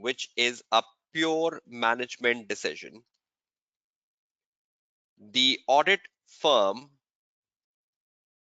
will be stepping into the role of management, and taking decisions, which the management should have taken. So that's another example of a management threat, right? But see, how would I conclude it? The audit firm will be stepping into the role of the management and taking decisions which the management should have taken. This decision-making process,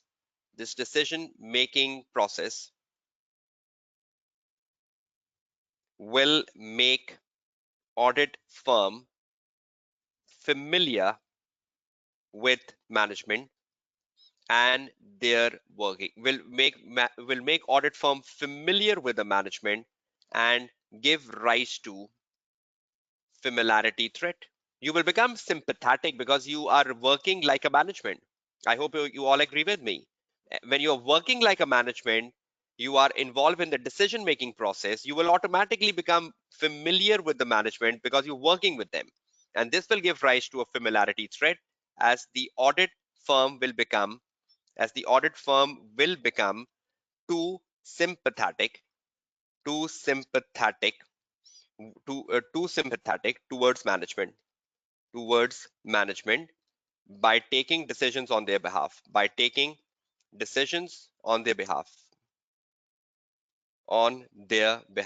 right? So I'm deliberately doing the spelling mistakes as well. So you know that spellings are not accounted for. It's your uh, answer which gives you the marks. So you assume the management responsibility, and then in the second case, you will be familiar with the management, which gives rise to a familiarity threat. I'm just highlighting this. You're not highlighting this in the exam paper, but I'm just highlighting this to show you that this is giving us me another 1 mark here. So I hope you agree with me, right? I go back to my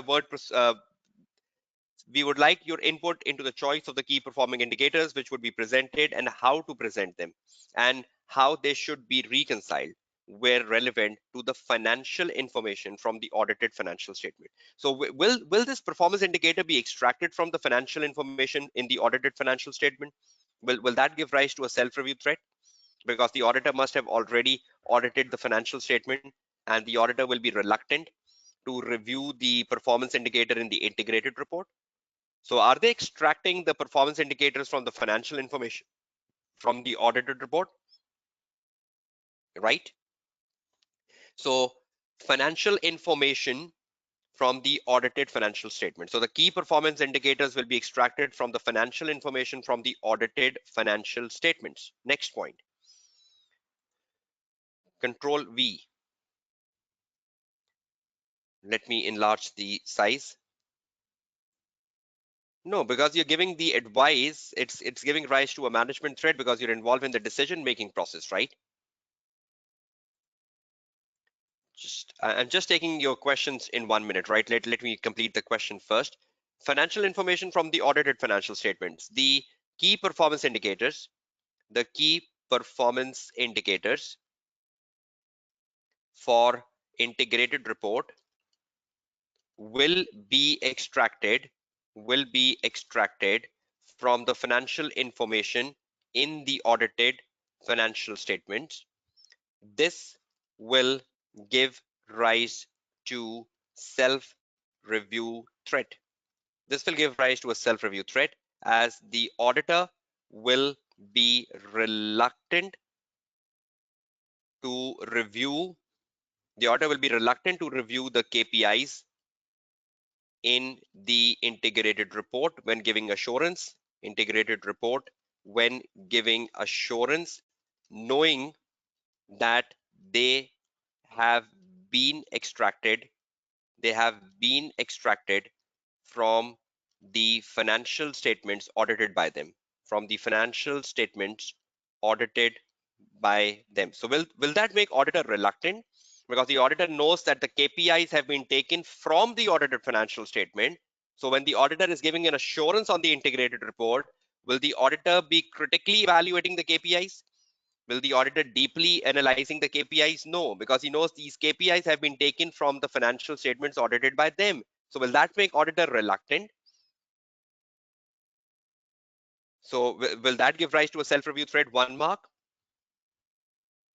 So we have wrote 3 ethical issues, one being the management responsibility, one being the familiarity threat, one being the self-review threat. Further, if the request for if the request for assisting the if the request for assisting in developing the integrated report is accepted, it will generate more income or fees for the audit firm from the audit firm as the company is already their audit client, so will more income come to you? If a request for assisting in developing the integrated report is accepted, it will generate more income for the audit firm as the company is already their audit client, which will give rise to self-interest threat, which will give rise to a self-interest threat, full stop. So more income will come to you if you accept it. Now you come to the safeguards. and because you tell them that assuming management responsibilities is prohibited. Assuming management responsibilities is prohibited. Let me just confirm one thing. If I'm not wrong, uh, this company, if I go back to the partner email just to confirm one thing from here. Okay, they have an audit committee, right? They have an audit committee that's been in the briefing note. So that is a better assumption to assume it is a listed company, right? So they have an audit committee. So my answer would say, assuming management responsibilities is prohibited primarily because the company or because the group is listed, because the group is a listed entity. Assuming management responsibilities is prohibited primarily because the group is a listed entity, so the audit firm cannot assist the group in uh, developing integrated report. However, the report can be developed. The report can be developed by the management and the audit firm, and the audit firm can only give assurance. And the audit firm can only give assurance as part of non-audit services. Is that clear to everyone? So you cannot step into the shoes of the management, right? It's a listed company. But if the management prepares the integrated report, you can give them an assurance. You can give them an assurance, right? That is possible. So you get 1 mark for writing the safeguard. So this is how you're formulating things into the case study. And you can also think about an advocacy threat here because you are assisting them. Assisting them means you're giving them a sort of an advice on how they should develop an integrated report. So a lot of students was asking me about advocacy threat. That is also possible, right? Because you are trying to promote the interest of the management. So do you believe it is the interest of the management that they want an integrated report? And if you assist them, is that promoting the interest of the management? So will this give rise to an advocacy threat as well, if you want to write that down? But are you finding a way of extracting answer and writing answer, everyone? Can you give headings in the exam paper? You can give headings over here, management threat, like this. You can give headings over here, familiarity threat. So the examiner can know which threats have you identified. Familiarity threat. You can give headings over here like self-interest threat. So your paragraphs can get break up. You can do the headings after you complete the answer in the computer-based exams. And then you write, sorry, this paragraph was about self-review threat. The next paragraph was about self-interest threat. And the next paragraph was about actions. Action came last, right? So how many marks have I got out of 6 by showing you a quick demonstration? You have to complete the 6 marks answer, right? I guided you about 5. Now, right after the break, I'll use the same question because the question was asking you identify and explain ethical and professional issues. We did identify the ethical issues, right? Do you agree? Do we identify we have written the actions? Yes, we have written the actions. But have we touched upon in the 6 marks answer any professional issues? No. So right after the break, what I will be guiding you is uh, that if the question is asking you ethical and professional issues, plus the actions, like the September 18 question, we have done justice to ethical issues, we have done justice to actions, but for professional issues, we have a big question mark. What is the suspense behind professional issues in this question we are attempting, September 18 question number 1A, and what learning will you get about professional issues? Because students are bad in identifying professional issues, and that continues. So right after the break, I'll be guiding you about the professional issues, right? And I'll be doing the December 18 paper as well. So take a break till 10:30 Pakistan Standard Time, a 15 minutes break, and be back to the classroom. I hope you will all be interested to knowing the professional issues from this paper we were attempting, right? There might be many professional issues, right? So Mary and Salva, please ensure you join after the break for knowing what are professional issues. So right after the break, we'll discuss that. Okay, I'll put the screen in front because a lot of student wants to copy the answer, so they can copy the answer from here. So I'll put the screen during the break, and you can copy the answer right from here, right? So off to a break, and 10:30 p.m. be back to the live class. Have all of you heard that? 10:30 p.m. back to the live class. 15 minutes, right? I'm muting my mic, and please drop your feedback for the overall session so far. That would really be helpful. How was the session so far? Please drop your feedback, and please watch the previous day's recordings as well if you missed them out. And I will resume back in 15 minutes after a short break. Thank you.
Okay, welcome back, everyone. I hope all of you can hear me.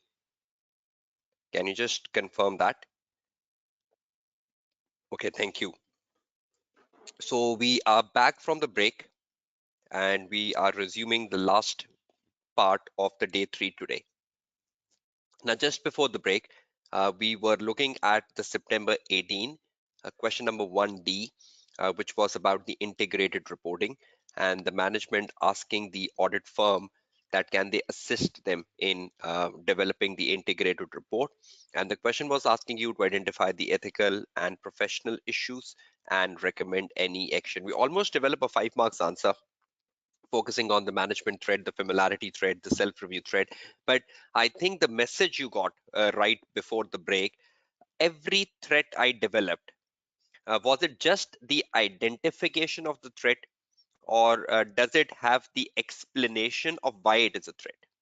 So did I just identify the threat, or did I explain why it is a threat? Was that the case every time I wrote for a 1 mark answer prior to the break?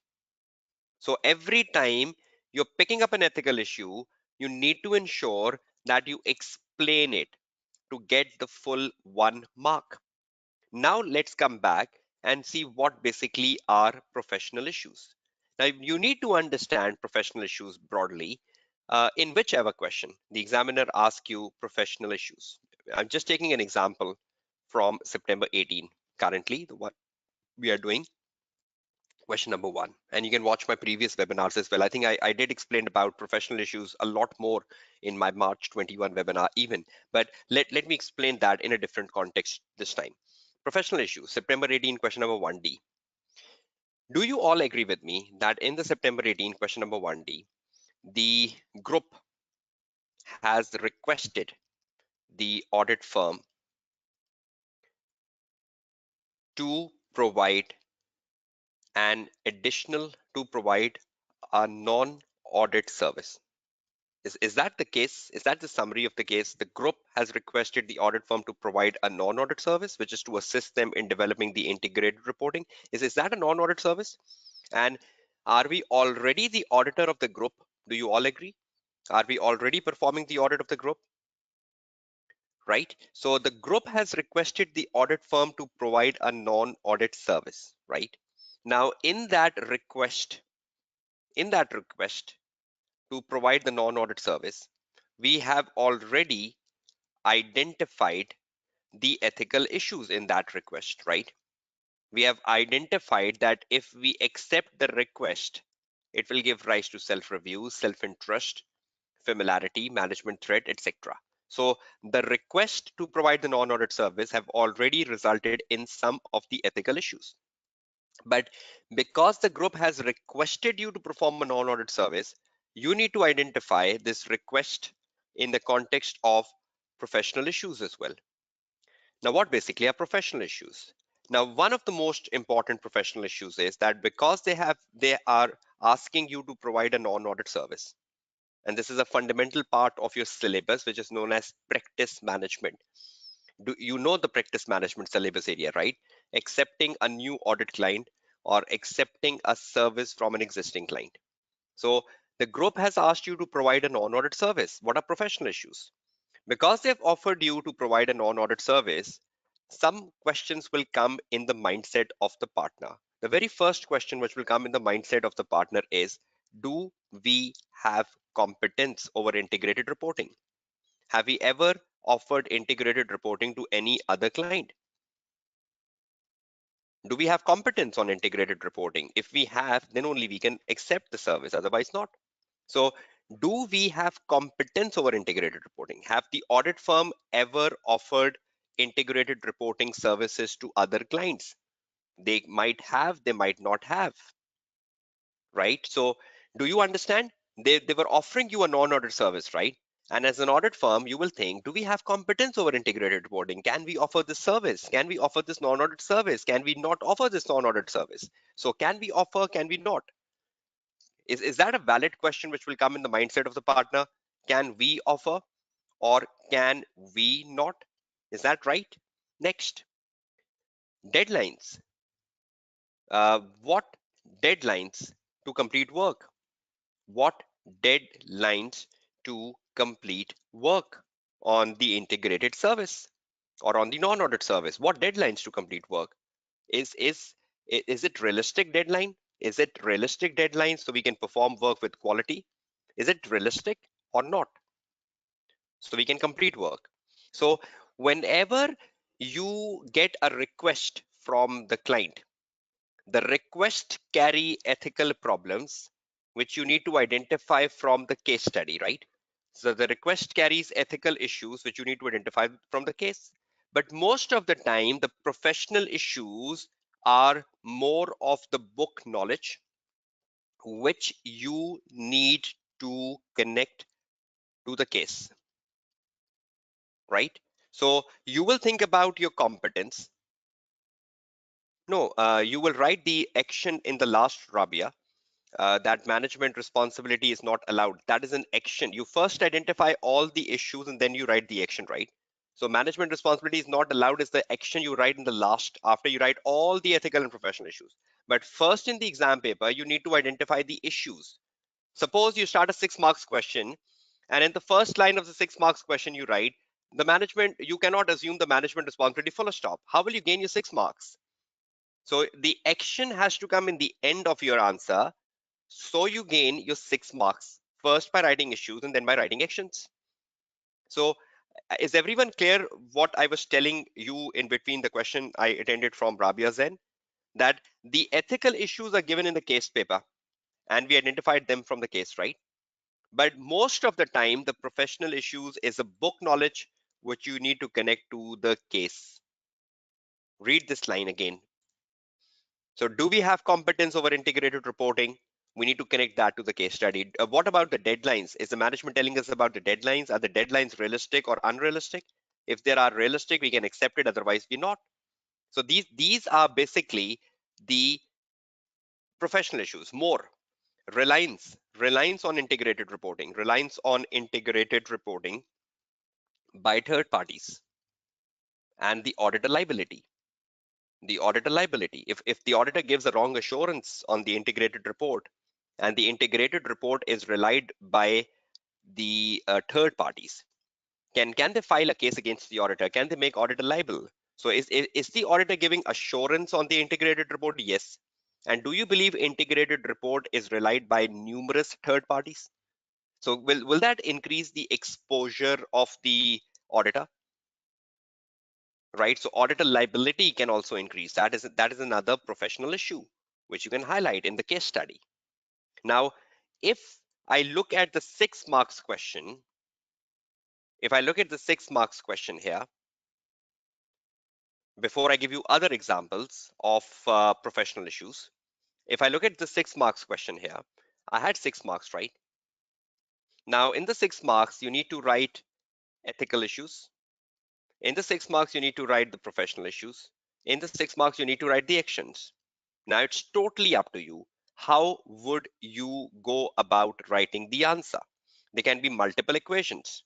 The equation number one, for example, you can make your own probabilities just to clear a mindset of a student. Because a lot of times the students are so confused on this that they really make a mess in the exam paper. Insert a table. Okay, let me put some columns to the right. 1, 2, 3, 4. And let me put a row above. Okay. Just give me 1 minute. Okay. Now, suppose this is a situation one. This is a student one, right? And the student one wants to get 6 marks. Insert below.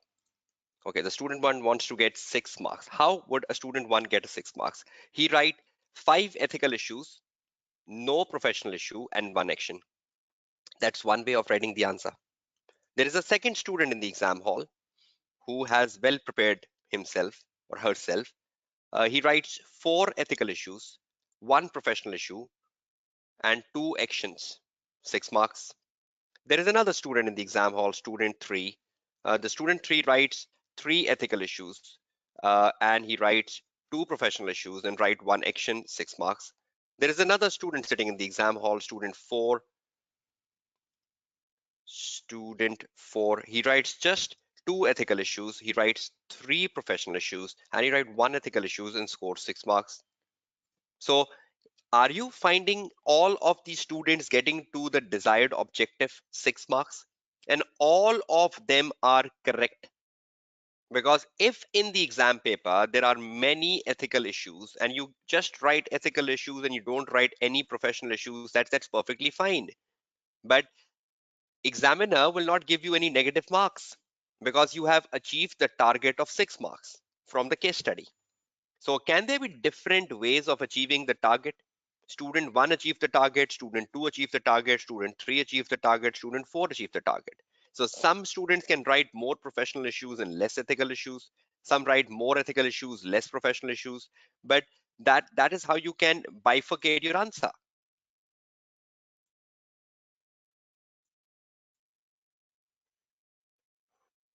Okay, just in the student 2, sorry, one, right? So are you finding different students getting to the score of 6? And so does that mitigate your question that should we forcefully write professional issues every time? You cannot, you can skip them even if you think the ethical issues have developed your answer. But you should have a sound mindset of what professional issues are. And if you can write them, that's wonderful. If you can relate them, that's wonderful. So in the question we were solving in September 18, can we just write about some professional issues this way? If I go back to the workspace and I can show you some answer on the workspace. See, right after my self-interest threat, I can put my cursor and I can write some more answer for September 18 paper. Self-interest threat, and I increase my font size and I start writing the answer. I start writing about competence, heading, and I write under. The audit firm need to consider their competence level for offering non-audit services, for offering non-audit services over integrated reporting, over integrated reporting. If the audit firm has desired experience into this type of service, in this type of service, then only the request can be accepted. Then only the request can be accepted. So you're telling examiner that the audit firm needs to look at their competence. So competence becomes their professional issue. Then you write the next one, reliance by the third party. Reliance by the third parties. You make this bigger. Heading 2, you come down and you write the answer.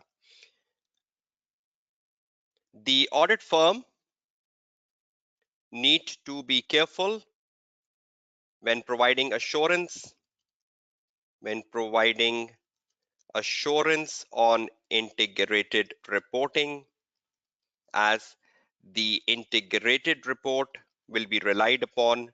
The integrated report will be relied upon by many stakeholders, which increases the liability exposure for the auditor, which increases the liability exposure for the auditor. Therefore, the auditor, if accepts the engagement, needs to exercise a greater due care, needs to exercise a greater due care, a greater due care. Full stop. See, I wrote two professional issues. So this is how you can formulate. You're not bifurcating the answer. This is an ethical issue and this is a professional issue. Anywhere in the answer I wrote this is an ethical issue and this is the professional issue, or I was just explaining the issue and why it is an issue. I was not saying this is an ethical issue or this is a professional issue, right? Which most of the time the students keeps confusing at. Is everyone clear about my voice? Can you all hear me? Can you respond to me? Are you clear with competence and reliance by the third parties? Are you clear on the discussion of the professional issues I have with you so far? So please don't forcefully write a professional issue. If it is logical, if it is relatable, you can relate that to a case, write it. So something which is very, very important, which a student should learn about professional issues further. Let me continue that. Professional issues. Something you need to know more about professional issues today. That in terms of professional issues, uh, only write professional issues when they are relatable to the case. Only write when they relate with case, even though they come from the book knowledge, right? Competence, auditor liability, they're book knowledge, but you can relate them with the case study, right? Right? So only write when they relate with the case, as I just did for September 18 paper. You should know the broad examples. You should know the broad examples of professional issues so that you can fit them up. For example, the broad examples of professional issues is competence, deadlines, due care, professional skepticism, professional skepticism, professional behavior. They're all examples of professional issues, but you need to relate them with a case study if possible. Then only we'll score marks. So when you're writing a professional issue, it is very, very important that you explain why it is an issue. So competence can become an issue if you don't have competence. Even though you can accept the service, but you don't have competence, then do you believe competence is becoming a limiting factor in accepting a service?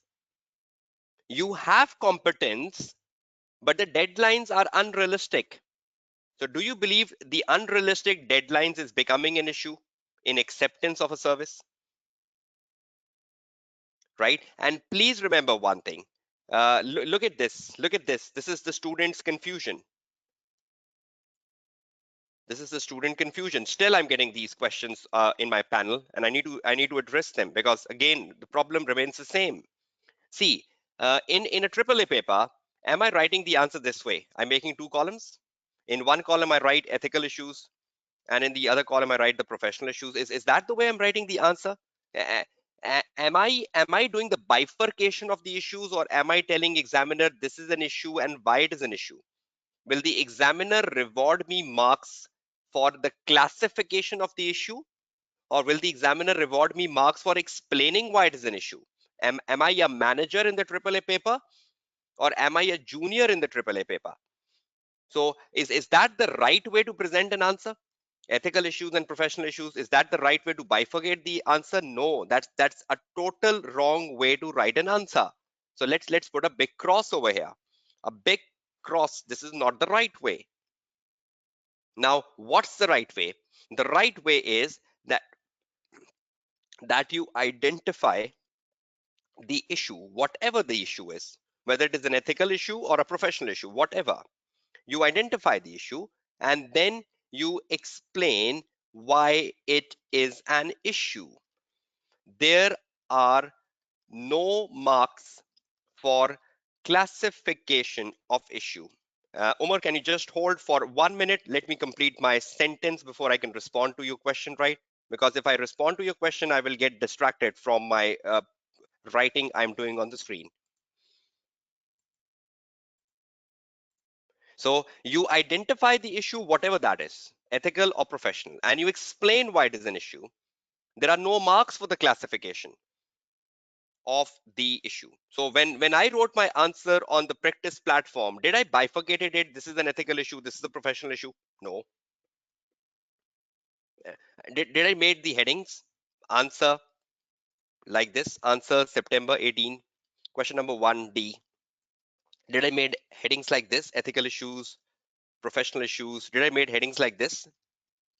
And did I made headings like this when I was answering the paper? Because if you make headings like this, you're bifurcating. So is there a need for bifurcation? Understand, you are a manager, right? You are a manager, not a junior. If the junior is involved in the paper, then bifurcation is fine. In the AA paper, you are a junior. In the AAA paper, you are a manager. Try to understand your role.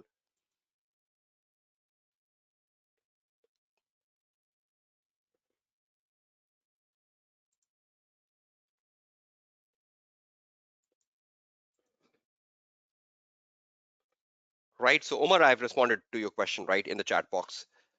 Is that clear to everyone? Are you finding some better definition of professional issue, a better mindset of professional issues? That from a case study, first identify the ethical issues as we did in the time before the break, and then you recall your book knowledge. And if you think there is an element of competence which you can relate to the case, there is an element of a deadline you can relate to a case, there is an element of a due care, there is an element of a liability you can relate to a case, then relate that to a case. Only if it is relatable. Now, look at my answer for September 18. Did I forcefully wrote competence? Or did I justify competence in the context of the case because integrated is a new phenomena? Integrated reporting is a new phenomena. So it's quite possible that the audit firm don't have the desired level of competence on integrated reporting because integrated reporting is a growing phenomena in the world. So is everyone clear on the discussion we had in the last 15-20 minutes on the professional issues? Are you clear? And you still need to watch my March 21 webinar, right? On how you go about professional issues in exam paper. So the final summary I would like to discuss and share with all of you is this. See, ethical and professional issues. Look at this structure and be very responsive to me. For example, you're a student and you are appearing for June exams, right?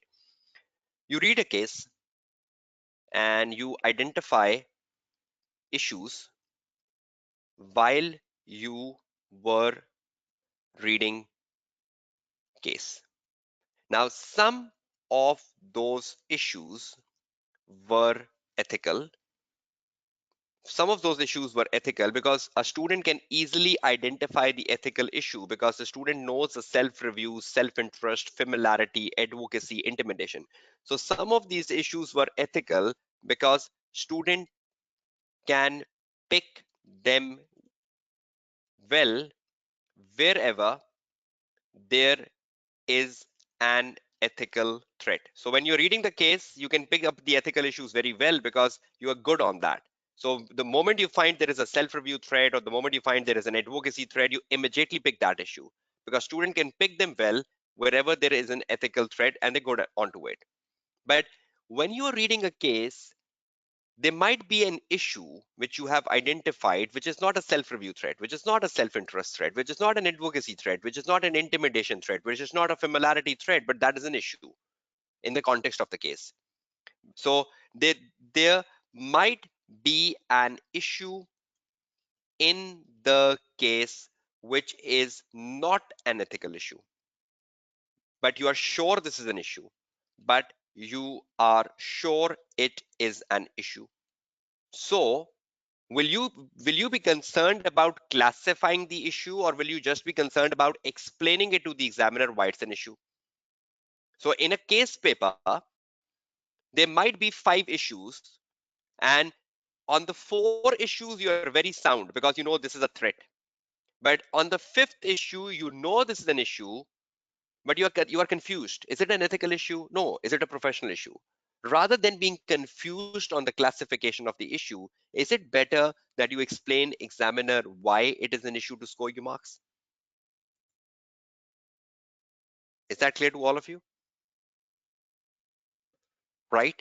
So read the case, identify the issues while you're reading the case, and some of the issues will be ethical, and you will be good on that because you know them. But there might be an issue in the case which is not an ethical issue. You're sure this is not an ethical issue. What will you do? Will you just skip it? Or will you still explain examiner that why it is an issue, irrespective whether it is an ethical issue or a professional issue? Right, Adil, that's the message, right? I've been talking about this for the last 5 minutes. You just need to focus on an issue and why, rather than telling examiner, no, this is an ethical issue, no, this is a professional issue. Are you getting marks for that? Are you getting marks for that, Adil? You're not getting any marks for the bifurcation. Try to understand your role in the AAA paper, Adil Naqvi. You are a manager. Do manager classify things? Do manager classify things? Or do the manager only explains and synthesize things? So your position is to synthesize. Your position is to explain. Your position is to evaluate rather than classify. I hope you're all clear on that, right? So read, number one, identify, number two, some of these issues will be ethical and you will be wonderfully good on that. But there might be some issues in the case which is not an ethical issue, but you're sure it is an issue. So you just need to write that down and you need to explain why you think this is an issue and score your marks. Is that clear to everyone? And if there is no professional issue in the case, then can you relate your bookish knowledge as I relate in the September 18 paper? In the September 18 paper, was there any professional issue when I was reading the case? Tell me. When I was reading the case in the September 18 paper, right here, look at this. When I was reading the case, was there any professional issue in this paper? Integrated reporting. But did I connected my bookish knowledge about competence, about deadlines, about the third parties? But was that a logical connection to the case study? Was that a logical connection to the case study? Yes or no? Definitely yes, right? So even if there is zero professional issues in the case, there is no professional issue identifiable in the case, you can relate that with your bookish knowledge and construct an answer in a logical manner, just as I did for September 18 paper. So all of you tell me, then when you were reading the September 18 paper, did you identify any professional issue while you were reading it from the case study? The answer has to be a big no. But did we connected the bookish knowledge and found a good answer for integrated reporting in terms of professional issues? So is everyone clear now in the context of the time constraint we have in the webinar? Right now, let's do the same exercise on another past paper, right? Okay, I'll just do one thing because I wrote my answer here, and this answer needs to be with you after the webinar. So I'm just copying this answer from the Word file, from the word processor, Control C, and I'm putting this answer on my Word file, which I'll share with you, right? So you get this answer. Answer, question 1D, September 18. So because you will be getting this answer. See, I've pasted my answer I wrote on the word processor, right on my Microsoft Word. So at the end of the day, you get this answer when I share this file with you. So at least if any one of you has missed the answer, you can still track the answer. Is that good for every one of you? Right, just let me formulate the headings and make it more presentable for you. So when you get this Word file, it's in a presentable form. Introduction, A, B, C, and we wrote the answer for D, and this is how we formulated the answer for D, right? So you will get this answer, right? No worries now. Okay, let's go to the next question. From the practice platform, we have December 18 paper on store. So let's go back to the practice platform. Let's open another question this time. You go back to the AAA, International ACC official resources, past exam papers, and you open the December 18 paper, assign. In the left panel, you will have the assigned paper. You click on the assigned papers, December 18, and you resume the December 18 paper. And this is the December 18 paper. You click on the next. We are not doing question number 1. We're doing the question number 3 from the December 18 paper. So you click another next. You come to the section B. You click next. You come to the question number 2 of the December 18 paper. You click next and you come to the question 3 of the December 18 paper, right? Now, when you're reading the question 3 of the December 18 paper, let's look at the requirements. You click on the requirements open up, and you start reading the requirements. Look at the requirement number B2 here. Let me highlight that for you. Comment on the ethical and professional issues arising from the review of the audit working papers and recommend actions which should be taken. Comment on the ethical and professional issues arising from the review of the audit working papers and recommend actions. Look at this. From the review of the audit working papers. So in the case, when I'm reading the case, in the case, when I find a paragraph on the review of the working papers, should I stop there? And from the review of the working papers, I need to find the professional issues. And from the review of the working papers, I need to find the ethical issues. And I need to recommend actions. How many marks? 15. So a long answer. So 1 mark for an issue, 1 mark for an action, and you need to accumulate them to 15 marks, 1 5. I will do some part of it and you will carry on. Is that clear to all of you? So should we start the journey on this question, everyone? Okay, let's start the journey. We have very less time remaining, so I need just to take a start and you continue. Okay, so this is the question. I copy the question and I go to my word processor, and in my word processor, I copied the question here. So in my word processor, I copied the question right over here. I increase the font size to heading number 3, so it's visible to all of you. And I have 15 marks to score on this question. Now, this is the requirement number B2. So I have to tell examiner B2. So when the marker is checking the paper, he knows this is the B2. Okay, now I need to write an answer. Comment on the ethical and professional issues and actions uh, from the review of the working paper. So I go back to the case paper now. I have an exhibit 1 and I have an exhibit 2. Can you see the exhibit 2 which says review notes, which is the review of the working paper? So should I open the exhibit 1, the background, or should I open the exhibit 2, review notes? Because the question is saying from the review of the working paper. So when I look at the word review of the working paper, which exhibit should I open for answering the question B2? Exhibit 1 or 2? Exhibit 2. Is everyone clear on that? Okay, so I open my exhibit 2 right here on the screen, and I need to find the ethical and professional issues. Right here. Okay, can you just read this exhibit 2 in 5 minutes in front of your screen, everyone? Just let me put it on the screen for you. Okay, can you all see this? And can you read this in the next 3 to 4 minutes before I take a start?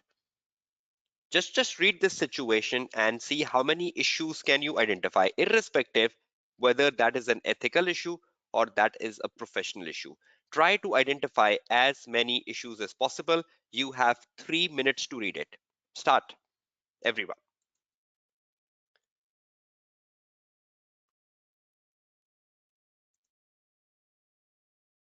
Yes, it has appeared on the screen now, right, Salva?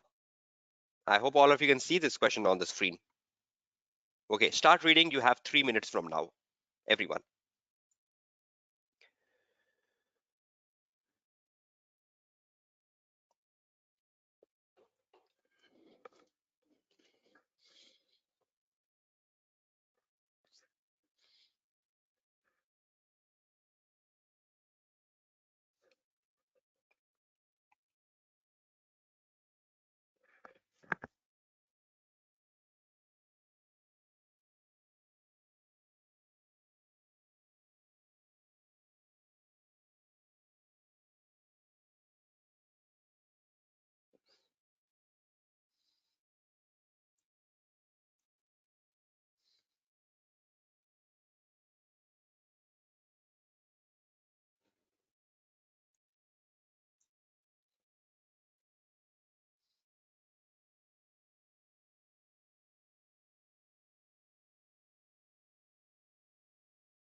Okay, that's great, right? So, how much have you read? It's good. And a lot of good answers are coming from the students saying there is a money laundering issue. There is a personal taxation services invoice to the company, which is wrong. So, good answers from you, Aisha. Self-review management, self-interest and familiarity thread from Sukena. That is right answers. Uh, Aisha is saying self-review thread in a website development and expertise issues. That's good, Yolanda. And professional behavior will be compromised. Okay, that's good. Uh, and Bahawal is saying this question highlights many issues. So good. You have 15 marks to score, right? Let's get on track. Let's see how much can we do in the time we are left with. You review your review of the audit working paper and an initial meeting with Mr. Blacker have identified the following potential issues. Following your review of the audit engagement letter and the working papers of the taxation section of the audit file, you have established that Thompson and Company, which is the audit firm, performed the taxation computation of clean company. So you have established that the audit firm is performing the tax computation for clean company. Do you believe if the audit firm is performing the tax computation for clean company, will it give rise to a self-review thread because taxation will be a liability and an expense in the financial statement? So if you're computing the taxation, will it give rise to a self-review thread? Is that right? Okay, so that's the first problem. Establish that Thompson and Company is providing taxation services to clean company. Control C, word processor, and I got my first point. So in the exam, you can just first jot the points before you start writing the answer. You go back to the case study and you get the next point. And completed the tax return for both the company and Mr. Blacker personally. Now try to understand a rule of thumb. The audit firm can perform personal computation of taxes. That's allowed, that's permissible. But the audit firm cannot perform the tax computation for a client which is listed because it will give rise to a self-review threat because that number will be reflected in the balance sheet and in the income statement and you will be reluctant to perform the audit. But can you perform personal taxation of the employees or Mr. Blacker? Yes. So personal is allowed, but for the company, it will give rise to a self-review threat. Is that clear to everyone? So we are performing the computation for the audit firm and we are perform for the company, sorry, and we are performing the tax computation for Mr. Blacker. So Mr. Blacker is fine, but the company is wrong. Move on. All the taxation services have been invoiced to clean company. Is that right? All the taxation services have been invoiced to clean company as part of the total fees for the audit? Should we invoice the service offered to Blacker to clean company or should we invoice the service offered to Blacker? Is that wrong? Is that wrong? Taxation services has been invoiced to clean company. All the taxation services has been invoiced to clean company as part of the total fees for the audit. So that's a major issue. Control C. I go back to my document and I write my next point here. So I remember that when I come back writing my 15 marks answer. So in an exam, when you're reading the case, you can just copy paste the points to your word processor. So later when you write a 15 marks answer, you exactly recall the points, right? Is that the good way of copy pasting the points to your word processor? So you remember later to develop them into an answer, right? Okay, you move back. Next. Mr. Blacker personal tax return includes a number of significant number of transactions involving purchase and sales of property in various international locations. Is that a risk of money laundering? Is that a risk of layering that he's doing a lot of purchase and sales of property in various international locations? Is that giving a rise to integrity of Mr. Blacker that he might be involved in money laundering? So is that an issue? Irrespective, is it an ethical issue or a professional issue? Is that an issue? So should we identify the issue or a class of issue? So we put a control C, we go back to the word processor and we write here control V. We found a third issue. You go back to the case study and you start reading more. The taxation working papers include a review of number of offshore bank accounts in Mr. Blacker name. Mr. Blacker has a number of offshore bank accounts in Mr. Blacker name, is that another risk of money laundering activities,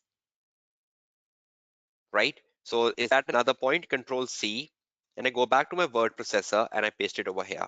Now see, in the exam, when you're reading, will this copy paste help you after the reading time is over and you start writing the answer? Can you develop these points into a logical marks then? Mr. Blacker can be a significant member of the management team and he could influence the objectivity of the audit firm. That's perfectly right, Mary. Moving on, next point. During your initial meeting with Mr. Blacker, he informed you that Clean Company is planning to develop a new website in order to offer online sales to its customer. Okay, that's good. He has asked Thomas to provide assistance with the design and implementation of the website and online system. Asked Thomas to provide assistance with the design, management threat, implementation, management threat, and later a self-review threat because it's an online sales system. So when you come for the audit next year, will you be reluctant to review the sales number? Will you be reluctant to review the sales number because you know this is a system which you have designed and implemented? So do you believe this will give rise to a self-review threat? The team will not be identifying any issues in the online systems when they come for the audit next year. So how many issues we have here? Provide assistance with design and implementation. Control C. You take it to the Word file and you put it paste over here. And sorry, just 1 minute. I didn't copy it well. Let me go back to my review notes. Copy, and you copy here. Control C, and you move back to your word processor and you paste your answer here. Control V, and just to remember, you write over here management threat so that when you come to writing, you know it. Management threat, self review, threat, management threat, right? Because they have asked you to provide assistance with the implementation of the website and the sales system, and even a self-interest threat. Will you get extra income from this service if you offer them? So are you finding one way what am I doing which you should do exactly, that when you are reading an exhibit in an exam paper, can you copy information from that exhibit to your word processor, because that can really help you when you start writing the answer? Is that an helpful exercise? Okay, move back. Next, last paragraph.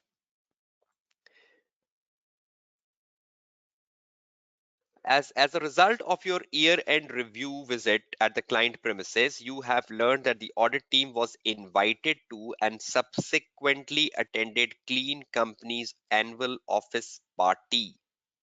The audit team was invited and they attended a party. Is that a self-interest threat? Gifts and hospitality. Control C. You move back to the word processor. You put it over here. This is a gift and hospitality. You write under the bracket gift and hospitality, and gift and hospitality give rise to a self-interest threat, which is very dangerous for the audit team, and you close the bracket. You come back, the next point. The client provided each member of the audit team with a free voucher worth $30, which could be redeemed at the venue during the party. So that's a continuation of the gift and hospitality, right? They even provided them a $30 voucher, which they can redeem at the party. So that's a continuation of the same sentence. Self-interest threat. Move back.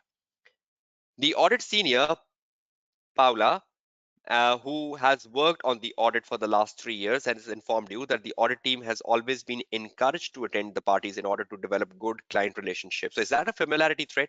Audit team has always been encouraged to attend these parties for a good client relationship. Is that giving rise to a familiarity threat of the audit team with the client? Do you all agree with it? So this gives rise to a familiarity threat. So now you have read the case, you close the case, review notes, and you close the window. Now you're writing the answer. You open your word processor, already the answer is there. Now, if you're a good student, you will quickly develop this answer into 15 marks. Now, just go one by one. Establish that Thomson Company provides the taxation services to compute the tax. Will it give rise to a self-review threat, taxation services? And is the taxation services giving also rise to a self-interest threat? Are you getting extra income for it? So you have a self-review and you have a self-interest. 2 marks. All taxation services have been billed to the Clean Company. This is wrong. This is the wrong practice. You will criticize it that the taxation services you have offered to Mr. Blacker should be invoiced to Mr. Blacker. So that's a wrong practice. Mr. Blacker tax return includes a number of suspicious transactions. So you will talk about the money laundering over here as one issue. You will talk about client integrity issues because Mr. Blacker is involved in money laundering possibly. So you will talk about the client integrity issue. You will also talk about reporting the matter to MLRO, reporting the matter to MLRO. Is that right? Will you report this matter to MLRO, Money Laundering Reporting Officer? Or will you directly tell client that you are involved in money laundering? Will you do the tip off? Will you be doing the tip off or will you be telling your MLRO everyone? The MLRO, right? Not telling directly the client that you are involved in money laundering. Okay, there are a number of offshore bank accounts in the name of Mr. Blecker, so that give rise to a suspicion that Mr. Blacker is involved in money laundering for sure. He is involved in layering of the black money to white money. Okay, Mr. Thomas has asked you to provide design and implementation of the website, management thread, self-review, self-interest.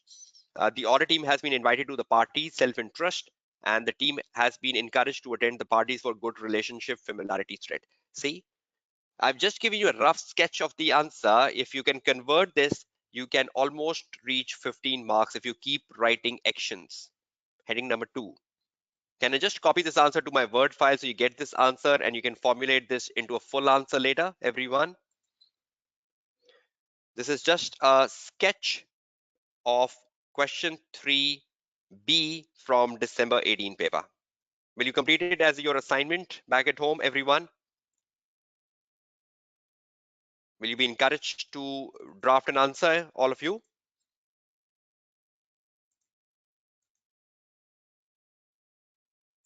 Just give me 1 minute. If I can formulate this file in a very good manner, so when you get this file, you can take a printout and you can start attempting your answers in a good manner. September 18, and after the September 18, we have just done the sketch of the December 18. So have you got any benefit from this exercise? Have you got the way of reading the case, extracting the points? Now you have bullets. How many bullets you have on screen? 1, 2, 3, 4, 5, 6, 7. And I think in some bullets we have more than 2 points and 3 points to write. So can you easily stretch your answer to 15 marks? So have you found the way of reading the question that when a question asks you to comment on ethical and professional issues, your focus has to be on issues, not on the classification.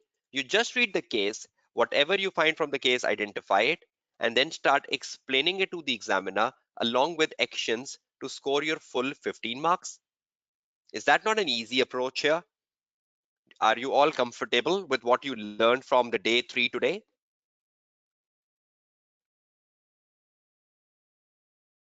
Right, let me give you a summary and you complete this case yourself. Now, first of all, just before I wrap up my day 3 today, I want to discuss some few very important things, which is like an icing on the cake. And you should listen that before you exit. Day 3, listen to me carefully. Key learnings. Number 1, uh, over the day 3 today, have I encouraged you all to use the AAA CBE practice platform? And is that encouragement level going up and up every day? So are you all encouraged to use the practice platform? Is that right? And have you started using it? And are you finding some ease on the practice platform now? Everyone, waiting for your answers.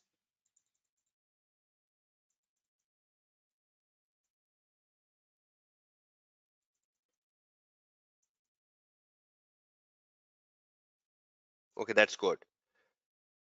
Next, the key learning today is not just to encourage you all to use the AAA practice platform, but also an encouragement of how you go about doing analytical procedures using calculators if you want to do that, or using spreadsheet. Have I given you both the examples how you use the calculators and how you use the spreadsheets? using the doing the analytical procedures, and you have to choose the one which is best for you, right? So you have to do that from the day 3. Further, you need to conclude whether you will be using a calculator or a spreadsheet for the analytical procedures if that comes to your exam paper. Will you carry your own calculator to exam hall? You need to take a decision on that. So that was another important thing we came today, right?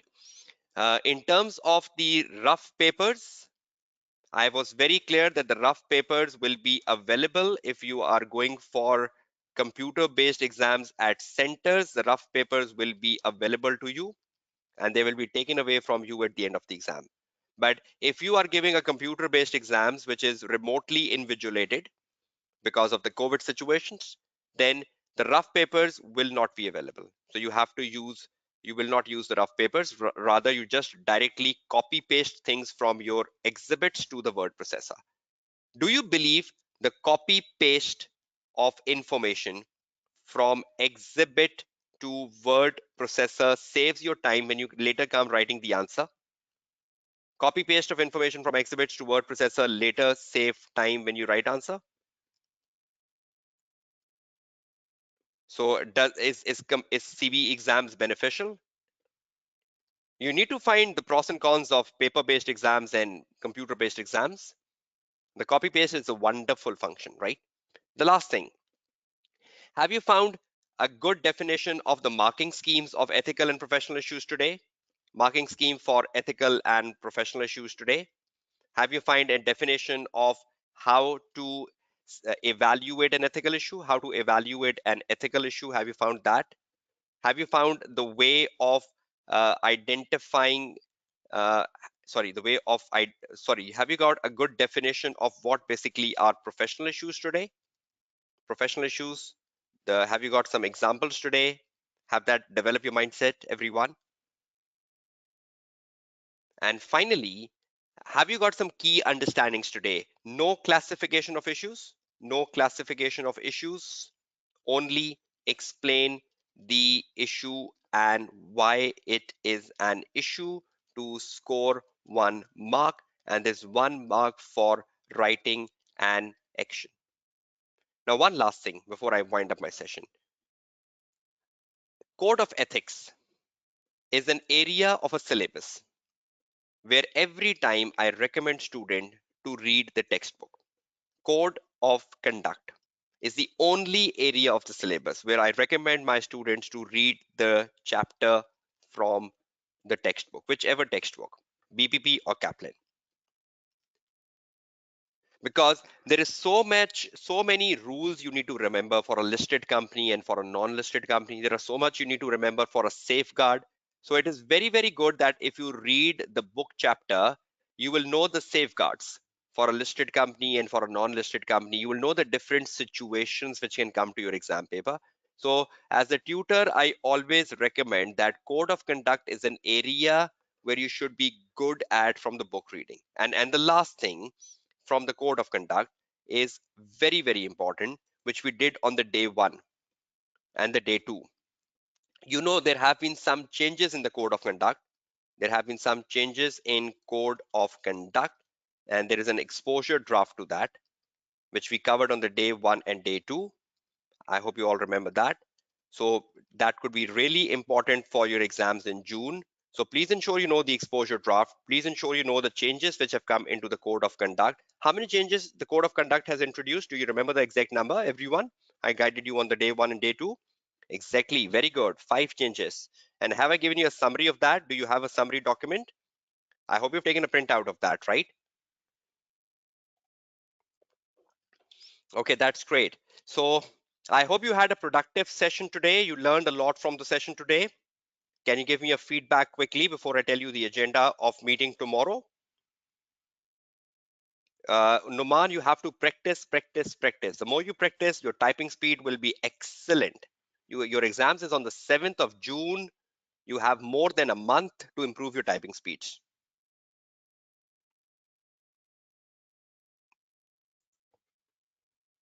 Is that clear? Okay, now, just before you give me the feedback of the session today, I'm just telling you what's the agenda for tomorrow. You need to watch the previous webinars, right? Will you be watching the webinar for March 21 and December 20, everyone? Is that encourageable? Okay, good. Tomorrow we are meeting for something I didn't discuss in my last webinar, which is March 21 webinar, because in the last webinar I focused on other assignments a lot. So this time I thought it's better to discuss with you the procedures and evidence. So tomorrow I will be discussing with you procedures and evidence. I'll spend half the class tomorrow or half the session tomorrow on discussing procedures, and I'll discuss half the session tomorrow on discussing audit evidence. Because in the last webinar for March 21, I focused on other assignments. So that's the agenda for tomorrow. Come prepared with it so we can have an interactive session tomorrow. Thank you very much for participating, all of you, in the live webinar. And I'll see you all tomorrow with the day 4 of this ongoing AAA Practice to Pass for June 21 exams. I hope you had a productive learning session today in the last 3 hours, and you will be participating more in the next 2 days to come before you need to sit down and prepare well for your upcoming exams on the 7th of June, right? Do watch my March 21 webinar, do watch my December 20 webinar, because that will give you an excellent platform to prepare yourself for the June 2021 exams. Thank you so much, and I'll see you tomorrow back again, 8:30 p.m. Pakistan time. Take care of yourself and of your people around you. Have a nice day. Goodbye and Allah Hafiz.